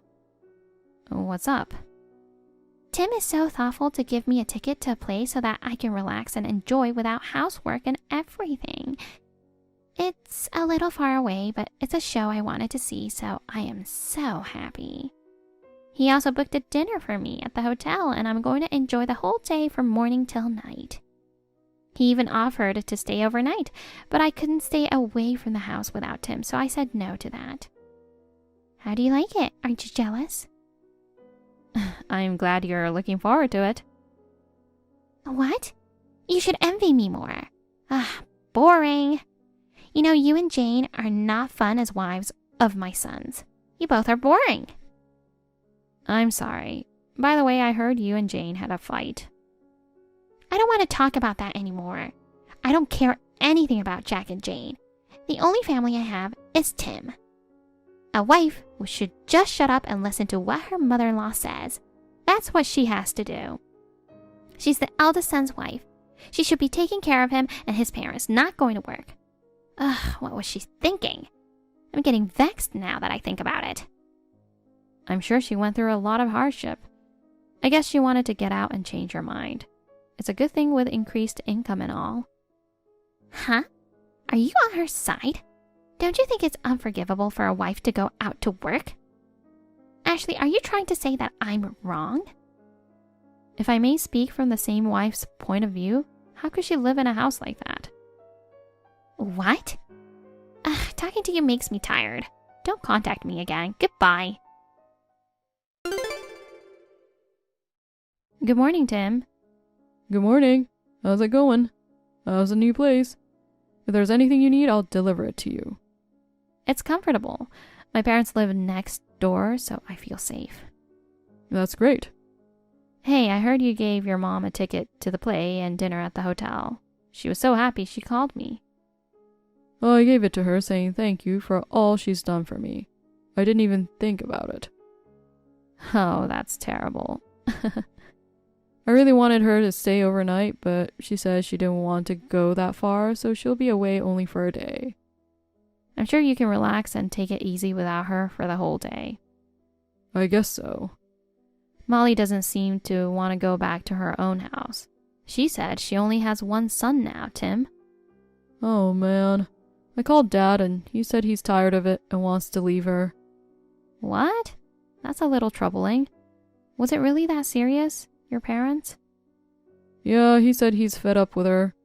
No matter how many times he tried to stop her, she wouldn't stop bullying Jane, spending Jack's money, and all that. Wow, that's awful. Is he thinking about divorcing her? Yeah, he's very serious about it, and he seems to have made up his mind. Does Molly know about that? No, she doesn't. If she knew, she wouldn't be acting like that. That's true. And Jack is so upset about this time. He says he wants to break off the relationship with Mom. He doesn't even want to let her see her grandkid anymore. He's totally pissed off. Whoa, maybe there's no way to fix this. She deserves it. She's done too much wrong in the past.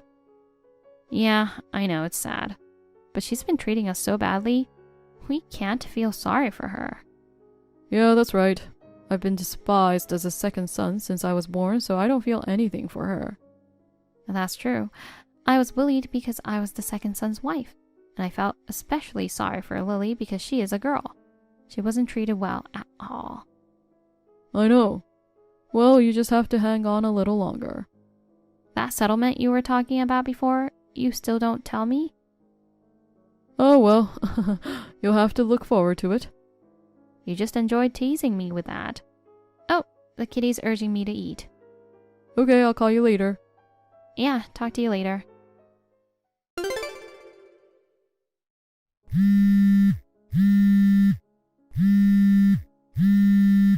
Hey, Ashley, what's going on? Answer the phone. What is it, Molly? Lily's sleeping. Please be quiet. What the hell is going on? What is what? I came home from seeing a play, and the house is empty except for my stuff. What do you mean? Tim isn't home, and Tim's stuff is missing. Where the hell has he gone? Oh, we moved out today. We didn't tell you, though. Huh?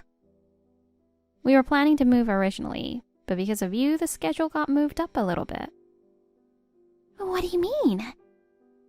We built a house on the lot next to my parents' house. We moved there. I didn't hear anything about that. What are you thinking? How could you build a house without telling me? Because you never cared about us until now. That's not true. And you don't even know that I'm pregnant, do you? We haven't seen each other for a long time. It's been about half a year since we last saw each other, right? It wasn't that long ago. Huh? Ashley, you're pregnant? Yes, I'm almost in my last month. What a heartless wife. You have to let me know about things like that. I should be prepared for that, you know. I told you, but you didn't listen to me at all. And what do you mean you should be prepared? If it was a girl again, you would ignore her anyway. What are you talking about? You make everything sound like I'm the bad guy. You are so terrible. So, what are you going to do now, Molly?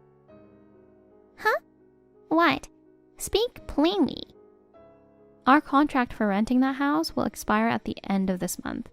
The next tenant has already decided, so you have to move out as soon as possible. What? I didn't know that. I was going to live here. What am I supposed to do? Oh, I don't know. It was you who barged in here on your own without considering our convenience, you know. You'll have to deal with it yourself. Then I have no choice but to go back to my old house. I have to live with Jane again. Ah, I wonder if you can go back to that house. What? Why not? It's my house, of course. I can go back there. What are you talking about? Well, didn't George tell you about the future? About the future? What do you mean by that? That your husband wants to divorce you. Huh? George wants to divorce me? You're lying, right? Don't talk nonsense. He seems to be serious. He's been patient until now, but he says he can't stand your behavior anymore. That's a lie.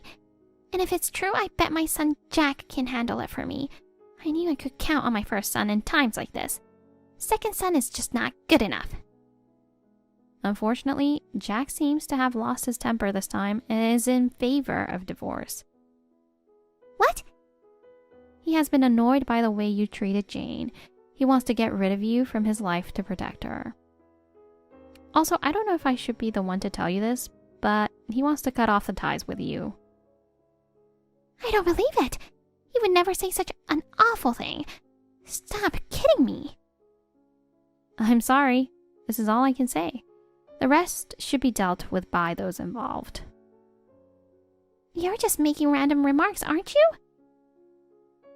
Everything is true, so please discuss any further matters with your husband and son. I don't have anything to say to you. And we will cut off all ties with you from now on. This is also a fact, so please accept it. What are you talking about? There's no way I would allow such a thing. I will never forgive you. You are my slave. When you get married, you are to be your mother-in-law's slave. You are to take care of me for the rest of your life. I will not listen to anyone who disrespects my husband or my daughter. When did I ever disrespect them? I paid good respect to them as my son and granddaughter. Don't you dare say anything out of place. I guess you didn't get anything from this after all. Huh? What are you trying to say? Please, don't interfere with our family anymore. We're strangers now? I don't even want to see your face anymore. Don't contact us again, and I will block your account as well. Hold on! Goodbye. Molly was divorced by her husband and severed ties with her son. Desperate, she mistakenly set fire to the eaves of the house next to my parents' place, thinking it was our new home. Fortunately, the neighbor's house sustained only minor damage, but Molly caused a commotion and was apprehended by the police. It appears she also caught fire during the incident, resulting in severe burns on her arms and legs, making it difficult for her to walk. She's currently undergoing rehabilitation at a police hospital, complaining incessantly. Meanwhile, I gave birth to my second child, a boy, and our family of 4 now happily resides next door to my parents' place. Mary, are you going to be here next week? Yeah, Jason took his day off too. We'll be there as we planned. Good. It's been 6 months since I've seen you guys, so I'm looking forward to it. Are you flying? No, we'll drive. What? By car? Yeah. Jason should have booked the flight. But somehow, he didn't get the tickets. So we're driving. I see. But are you okay? You had really bad car sickness when you were a kid. It's quite a distance. It's gonna be a long drive. I'm fine. I'll take anti-sickness medicine. Jason said I should just take the medicine and fall asleep like I always do. I see. I feel bad for Jason, but I'm going to sleep the whole day. The only problem is where to park. There's only room for 1 car there. Ah, don't worry about that. Whenever we have guests to drive up to our house, I ask my neighbor. He should be okay with parking there. Thanks, that would be great. I'll let Jason know. He was worried about that. Yeah, give him my best. I wonder if I should get the driver's license soon. I'm the only one in my class who doesn't have a license at my age. It's indeed more convenient to get one. I hear that even people with motion sickness are fine when driving alone. I'm really bad at directions. I'm not confident driving a car. Well, if you can usually get around by train or bus, you don't have to rush to get a driver's license. And you have a reliable husband. That's true. Jason seems to like driving. Well, I'll think about the driver's license later. I'll see you next week. Your mom and I will be waiting for you. See you soon.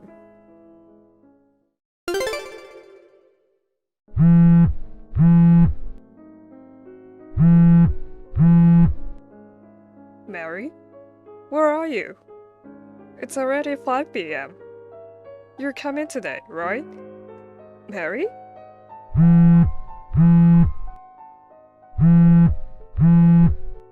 You always let us know when you were about to get here. What's going on? Maybe you're sleeping in the car. Let us know when you are up, okay? Mom is worried about you too. I'll text Jason. Hi, Jason. I'm sorry to bother you while you're driving. Can you tell me where you are? Mary told us you guys will be here around noon.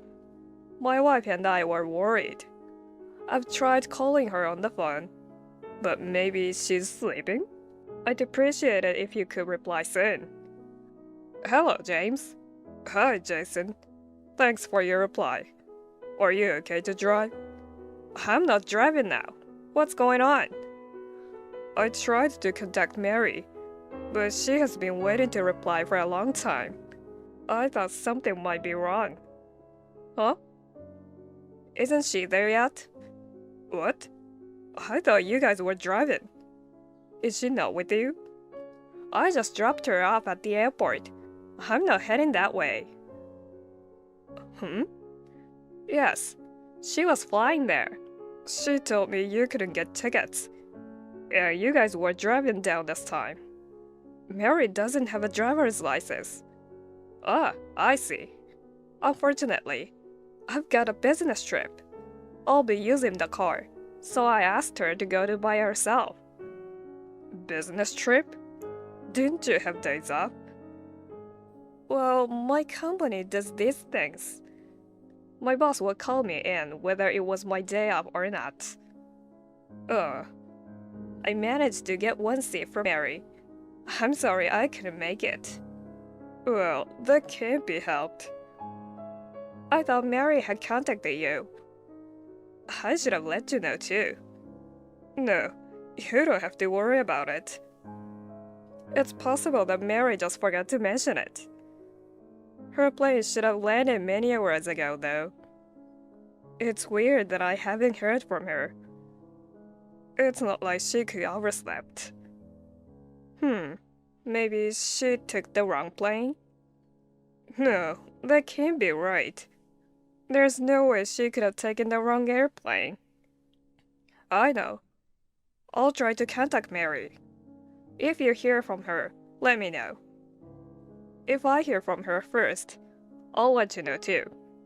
Right, okay.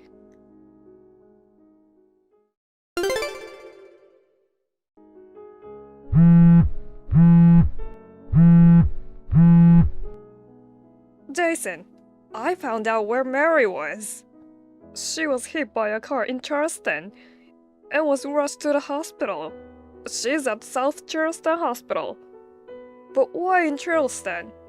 It's a long way from your house. It's in the other direction from my house too. Why was she hit by a car when she was supposed to fly from Jacksonville? Well, the details don't matter right now. I'm on my way to South Charleston Hospital. Please head to the hospital immediately.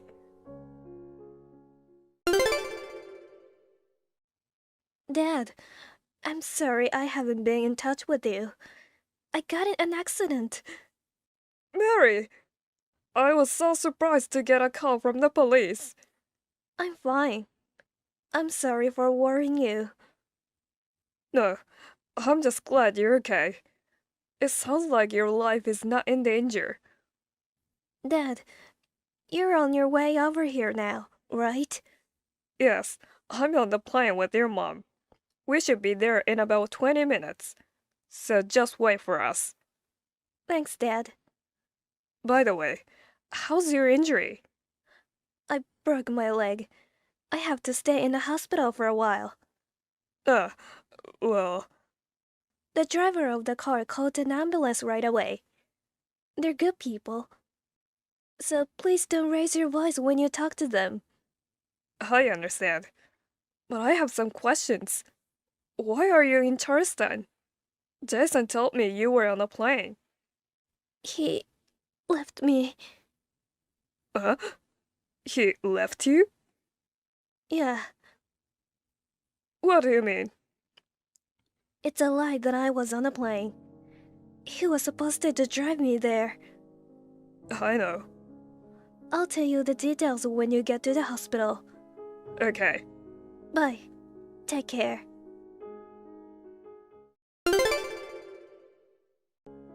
Jason? I haven't heard from you since then. Have you been able to get in touch with Mary?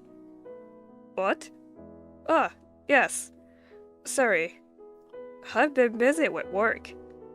I haven't heard from Mary at all. Where is she? Did you hear from her? You were lying. What is it all of a sudden? Where are you right now? I'm at the hotel on a business trip. Business trip? Don't lie. What? You're on a trip with someone. You put Mary in the car and pretended to head this way. But you went to Charleston, where you were supposed to meet up with a lady. Mary took some pills for motion sickness. She fell asleep right away. When you guys arrived to Charleston, and dragged her out of the car. Then, you let your girlfriend sit on the passenger seat. You left Mary there and went on a trip with someone else. Wow, I didn't think you knew that much. I don't know where you got this information, but I'm so sorry. I thought it was going to work out. Do you admit what you did? Well, I had no choice. Mary got in the way, so I dumped her on the side of the road. I didn't think you would find this out so soon, though. She doesn't have any money with her. She's probably in trouble right now. What have you done to my daughter? I'll never forgive you. Huh? There's nothing you can do. I took away her wallet and phone. She can't call for help, nor can she stay in the hotel. I guess she'll have to camp out. Camp out? What are you talking about? Mary is with me right now. Huh? Why? How did you... Mary doesn't have a phone. She shouldn't be able to contact anyone. That's too bad. This was a real blessing, though. You took her old phone. Huh? She got a new phone just the other day.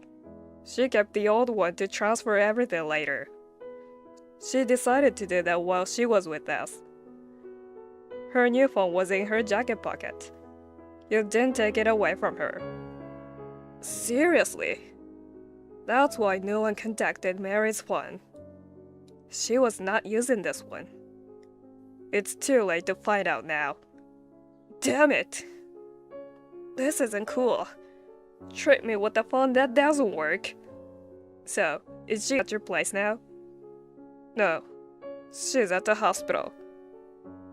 What? Hospital? Didn't you see the message I sent? Huh? Take another look. Then we'll talk.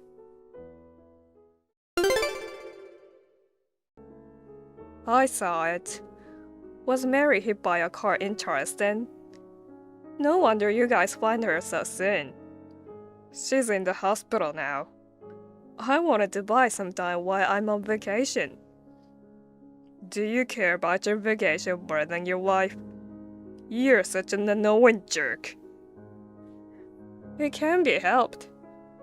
I find someone more important than Mary. To be honest, Mary was in the way. I was going to take a vacation with my girlfriend, but then she started talking about visiting you guys. Then why didn't you just let her go alone? Why did you take her to Charleston? I just wanted to play a prank on her. Mary has no sense of direction, right? If I left her there, she wouldn't be able to come home for a while. I thought I could enjoy a relaxing trip with my girlfriend. That's disgusting. You're a jerk.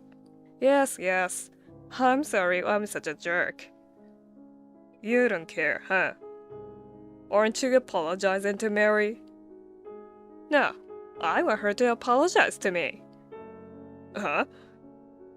It's her fault for carrying around an old phone. If she didn't, I wouldn't get in trouble with you. Well, I don't care what you say. You don't know where I am now anyway. What if I said I do? Huh? You're at Waterway Spa, about 10 miles from Charleston. What? The bag you took from Mary has a GPS. I guess you didn't notice.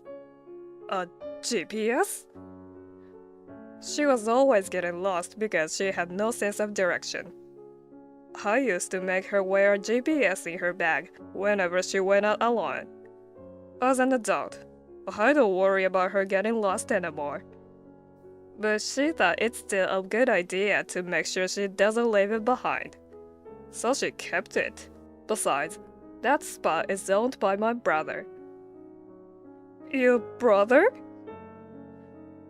You and Mary were in the same dorm in college. You guys went there for a graduation trip, right? Do you remember who was the organizer of that trip? Mary? Yes. Seriously? So, I'm going to your room now. That's a bit... You can't come here now. My girlfriend will be surprised. I'm not the only one who's going there. What? Your father will be there too. My dad? How did you... I caught him. He's even more angry than I am. I guess it's no wonder his son is such a jerk. Hey! Well, prepare yourself.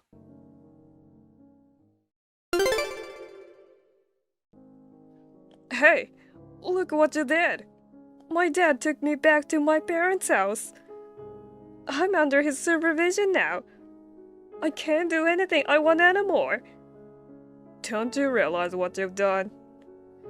Mary is okay after all, right? I can't go on a vacation. I can't even go out to eat with her anymore. Are you two still dating? Isn't that bad? I'm breaking up with Mary.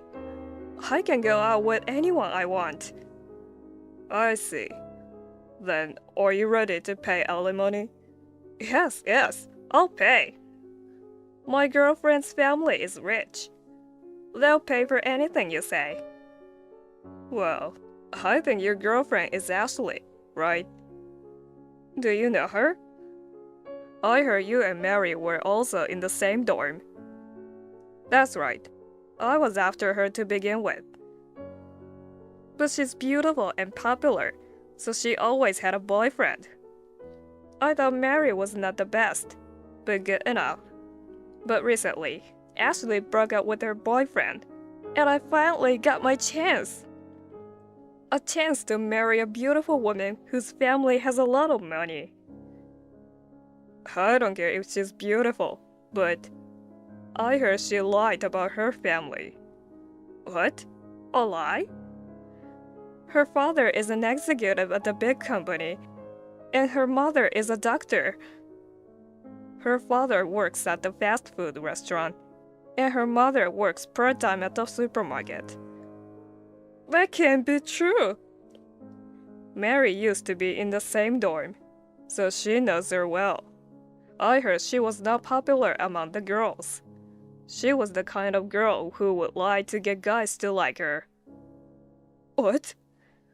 But she always wore expensive clothes, and all her belongings were brand name items. She must be from a wealthy family. She must be taking it pretty hard. Huh? Ask Ashley what she's doing now. I'm sure you'll agree. She works for... She said she's a receptionist for a big company.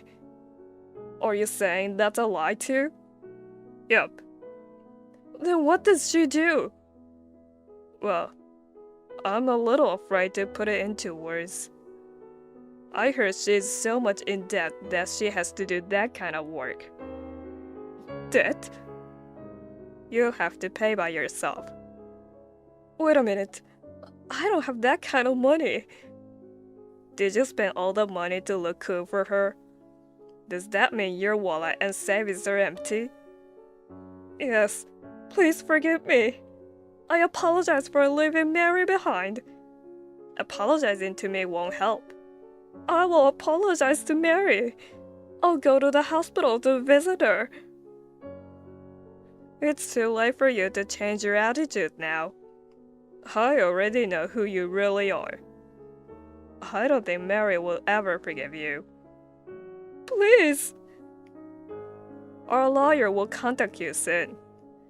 James! Well then, goodbye.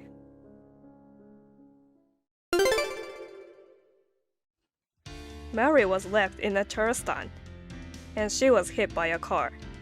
She was discharged from the hospital 1 month later. While in the hospital, with the help of her lawyer, she was able to proceed with the divorce. I found out later that Jason went to see Mary. There's another thing I found out. It was Ashley's idea to leave Mary in Charleston. She had been seeing Mary as a rival since their college days. and she wanted to steal Jason for a long time. She even planned to leave him behind. Jason and Ashley ended up breaking up. Mary demanded a reasonable amount of compensation from both of them.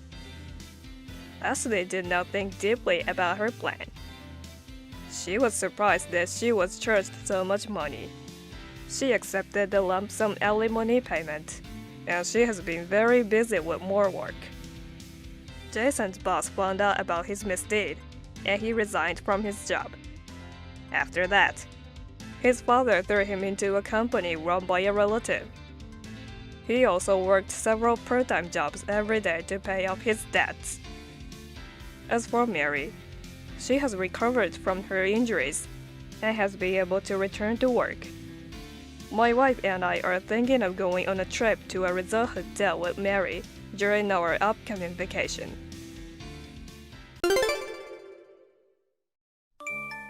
Hey, Fawn, how did the test results go the other day? You were feeling under the weather and went to see a doctor, right? Did they find anything serious or what? Oh, thankfully, everything turned out fine. I was just a bit tired. I'm back to normal now. Wow, even at your age they didn't find anything? Both Rick and I haven't had any serious health issues so far, but you almost sound like you want me to be sick or something. Yeah, I'm pretty disappointed. I've changed my mind about moving in together. What are you saying now? You were the one who wanted to live with us, so we're about to start building a big house where 2 generations could stay together. Well, it sounds like you guys might live longer. Geez, what do you mean by that? I thought your time would come soon, but it might be a while before that happens. I was kind of looking forward to it when I heard you were going to get some tests done. It's a bummer that nothing's wrong. You're terrible. Both you and Rick have already lived quite a long life. How about considering moving to heaven soon? Do you still want to cling to this world? We're just in our 60s, you know. It's okay to live longer, right? Having elderly people live longer can be a nuisance to those around them, you know. Even if you say you'll have a new house built, it'll probably be an old-fashioned design. I was actually thinking of selling off that tacky house quickly and buying a stylish modern apartment. My plan's ruined now. Oh my, were you really thinking that? Ugh, what's with this aging society? It's a nuisance for the younger generation. Elderly folks only cause trouble. Let me ask you, Fawn, do you even realize that you're a burden to society? We elderly folks worked hard in our younger days, supporting the economy. Please stop saying hurtful things like being a nuisance or a burden. Here comes the usual lecture. What happened in the past has nothing to do with us living in the present, you know. I mean, your usual attitude is annoying. How's it annoying? Have I done something to make you upset? You left some wine on our porch the other day. Oh, I got some nice ones from a friend, so I wanted to share them with you. I rang the bell, but it seemed like no one was home, so I just left them there. How many times do I need to tell you not to come to the house? I wasn't going to come inside, but just give them to you at the door, you know. Even so, it's a no. I've told you like 10 times already. How many years have you been living? Even a 3-year-old can understand after being told 10 times. Sorry, I didn't realize it was such a bother. I've got my own stuff going on, you know. It's a hassle when you come by unannounced. Please, don't ever show up again. Right. I'm starting to get a bit of a headache. I'd better go now. Oh, feeling unwell? Keep going. No need for unnecessary treatment. Just depart gracefully, okay?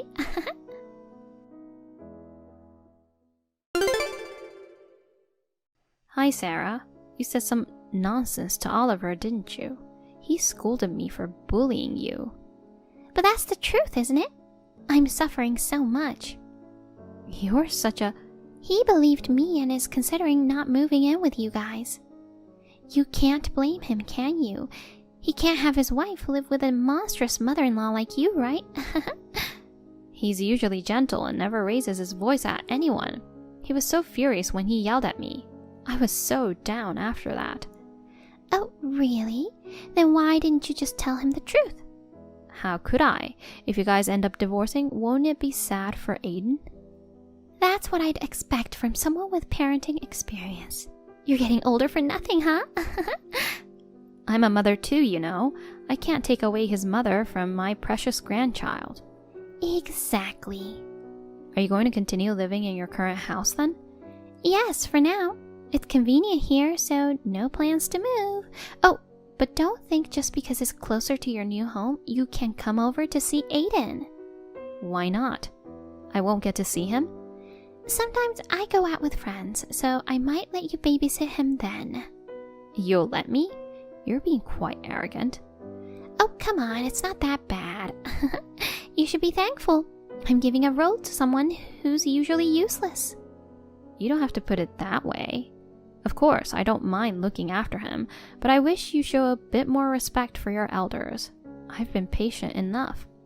Please continue as is. Old people are good at being patient, right? I'm not that old, though. It doesn't matter.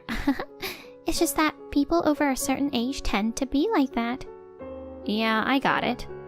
By the way, even when your new home is ready, please don't bother inviting me over. I'm not planning on giving any housewarming gifts. Sure, got it.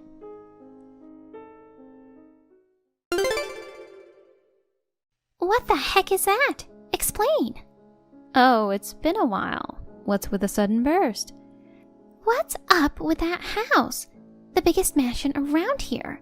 Since we're not moving in, and it's just you old couple living there, you don't need such a massive space, do you? Well, actually, it turns out it'll be 4 of us living there. 4? Yep, Steven and his wife are coming back from Canada. So, Rick got all excited about it. Steven? You mean the second son?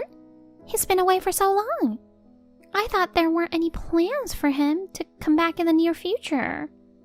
Right, but there was a sudden call from the headquarters here. He's coming back with his wife, Mary. I've only spoken to her via video calls, but she's really lovely. I see. So you're going to live with them. But initially, the plan was for just a usual boring house, yet there's this chic, modern mansion there now. It must be a jab at me, huh? You're a nasty old lady. I didn't decide on the design. Rick got all excited on his own. He thought they lived in a big property in Canada, so he wanted to give them spacious rooms here too. He thought we might as well go all in taking the occasion. We had to redo the whole design, so it cost us a lot. Quite a difference in treatment between the eldest and the second son. If there was that much money to spare, why didn't you plan for a luxurious mansion from the start? You never mentioned anything like that to us. Oh, don't take it wrong. Steven's contributing more than half of the funds. That's why we could build such a grand house. He must be earning a lot, huh? Well, he works for a large international corporation, you know. Living in such a splendid house feels like a dream. What's more, with a lovely daughter-in-law. She's only nice for now. I'm sure her true color will show up soon. Even so, she might not even be a fraction as bad as you. What the heck does that mean? You thought I wasn't upset just because I didn't retort, didn't you? Huh? You disrespected me just because I'm old, but I won't stay quiet after being belittled that much. What can a mere old lady like you do, huh? Don't underestimate the information network and the ample free time of an old lady. Excuse me? There was something you didn't want people to know, so you didn't want me to come near the house, right? I don't know what you're talking about. Who would have thought that so many men were coming and going from your place? Have you started hallucinating from dementia or something? It wasn't me who witnessed it. You know Karen, who lives across from your house, right? Karen? Your friend who talks to everyone, that old lady? I know her. I see her often gossiping with the neighbors. Well, she claims to have seen men coming and going. Whatever she says. Do you seriously believe that? Sounds like symptoms of dementia are starting. How about taking her to the hospital first? No way. She always has the latest iPhone and handles it easily. No need for a hospital. What does having the latest iPhone have to do with it? It has nothing to do with her claiming men are coming and going from my house. It's quite relevant, actually. Apparently, she has a very clear view of your driveway from her living room. She started taking videos because there were too many incidents. You must think elderly folks can't handle smartphones or cameras, do you? Videos? Recording my house? That's stalking. She found it odd because there were too many men coming by, and that's why she resorted to doing so. Bless her, she always had sharp instincts, you know. There haven't been any men. The guy from the liquor store? Huh? She said he frequents your place often. But he has a wife, right? I thought she was well built and loud. A bold move to mess around with someone like her husband. Mess around? I just got deliveries. Oh, I had no idea they had that kind of service. Things have gotten convenient nowadays. I've been a customer for so long and didn't even know about that. There is. That's why you got upset when I dropped off the wine. Exactly. I got enough wine. So the grocer is for delivery too, right? Who? The hardware store and the electrician too? Wait a sec. You mean all of them are? Yes. Filmed by Karen. Right after she spotted the guy from the liquor shop, she went straight to Target and bought the latest camera.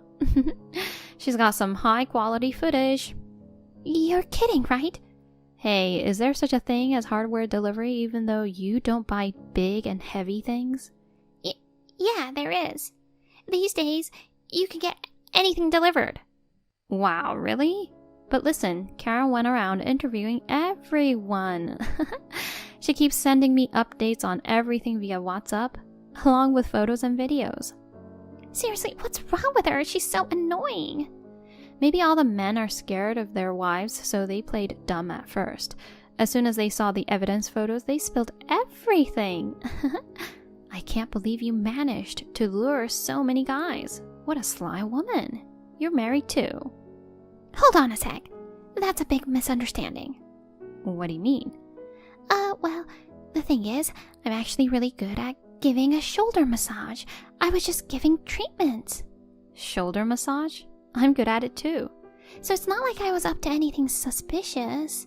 You wanted me to babysit Aiden because he was in the way of giving treatments? Yes and no. You haven't told anyone about this, right? Of course not. I mean, how could I? Oh, thank goodness. Besides family members. What? I told Oliver about it.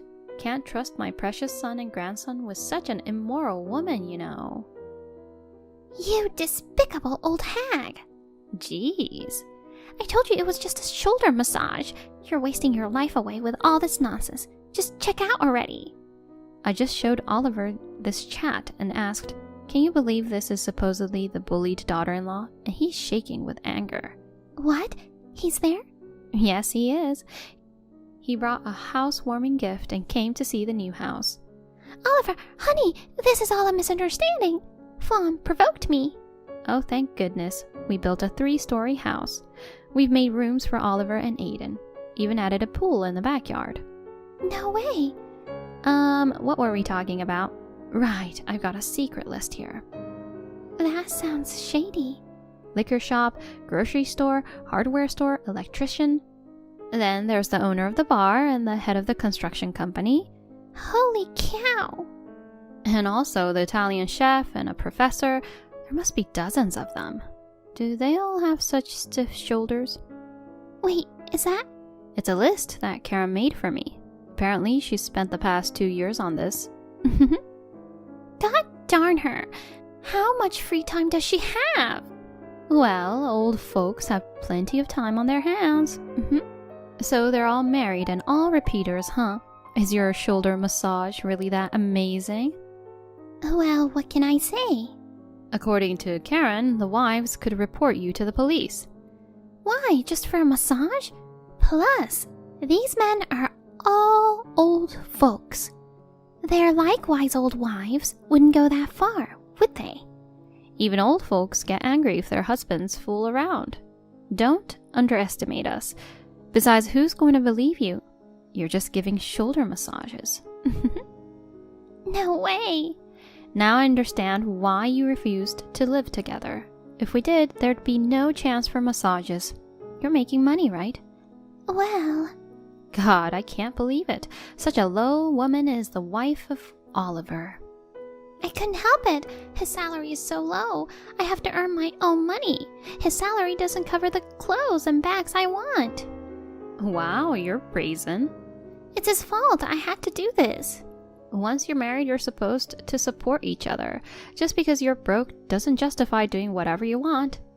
I blame it on the fact that he's incompetent. And it's also your fault for raising an incompetent son. Maybe you should have waited to come to that conclusion a bit longer. What do you mean? I heard some good news earlier. He got promoted. He became the youngest department manager in the company. Are you kidding me? He's diligent but clumsy. I always thought he'd be a lifelong regular employee. I guess there was someone properly evaluating him. He's astounded that he made it in his early 30s. Companies nowadays aren't based on seniority, are they? It's great that hard work gets recognized, isn't it? So that means a raise in salary, right? Of course. Seems like he'll get a pretty good increase. That's my son, you know. Why didn't you tell me such an important thing earlier? But the news just came out. He was going to tell you first when he got home. But what's this? You went behind his back, cheating shamelessly with various men. I pity him for working hard for the family. Oh God, if I'd known he was climbing the ladder for sure, I wouldn't have done what I did. It's too late now. He's in shock, but Karen's urging him to claim alimony. She's there too? Yeah, she came to the housewarming. We're all here looking at the evidence photos of your affairs. Rick's totally speechless. It's over for me. Indeed. How could you do this? It's all Karen's fault. Unnecessarily motivated for an old lady. You can mock us for being old, but in the end, you're the one who's been undermined like this. It's been a good lesson for you. But I'll never give up Aiden. I'll get custody for sure. I'm sorry, but I doubt that's possible. Considering the divorce is caused by your affairs, Oliver's adamant about fighting for it. You'll lose both family and money. Raising a child alone is going to be too difficult then, isn't it? According to Karen, be prepared to pay between $50,000 to $80,000 in alimony. $50,000? I can't afford that kind of money. Oh, if you can't pay, shall I lend you the money? In exchange for a hefty interest, of course. Stop messing around. But Stephen and his wife are coming back, and the despicable daughter-in-law will burn in hell, so I'm feeling fantastic. You old hag. You lowlife. Oh, I'm so angry. Please, Fawn, I beg you, help me. I'll apologize for everything in the past, so please, let me talk to Oliver.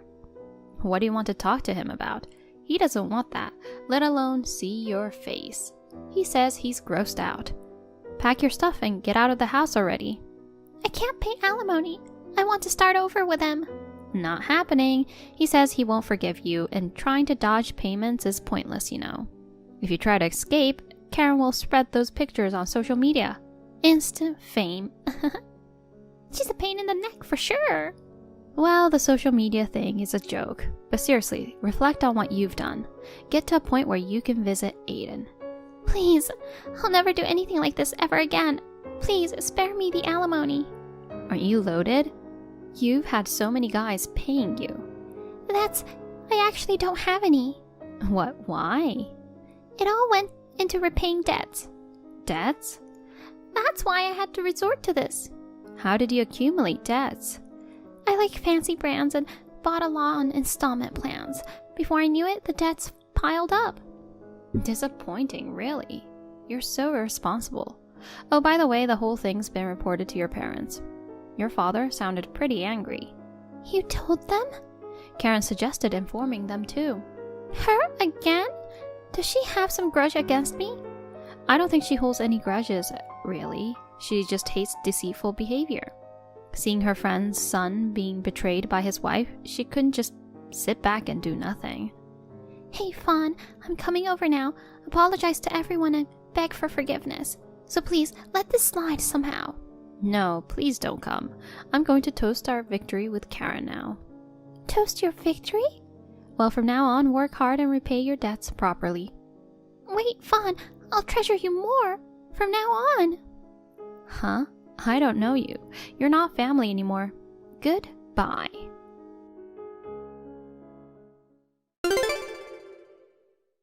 Sarah and Oliver got divorced. He gained custody of Aiden and demanded alimony and child support. Being broke, Sarah had no choice but to accumulate debts. Currently, she's juggling tirelessly at multiple part-time jobs from morning till night just to pay off. All the men she lured were married, which has led her to be harassed by some of their wives as well. She's lamenting that she can't go anywhere without being finger-pointed. Considering how she shattered numerous families for her own desires, she has no choice but to spend her entire life making amends. In my home, Oliver, Aiden, Stephen, and his wife are all together now. Karen drops by occasionally, making our life lively and cheerful. We hope to live happily together as a wonderful family in this lovely home.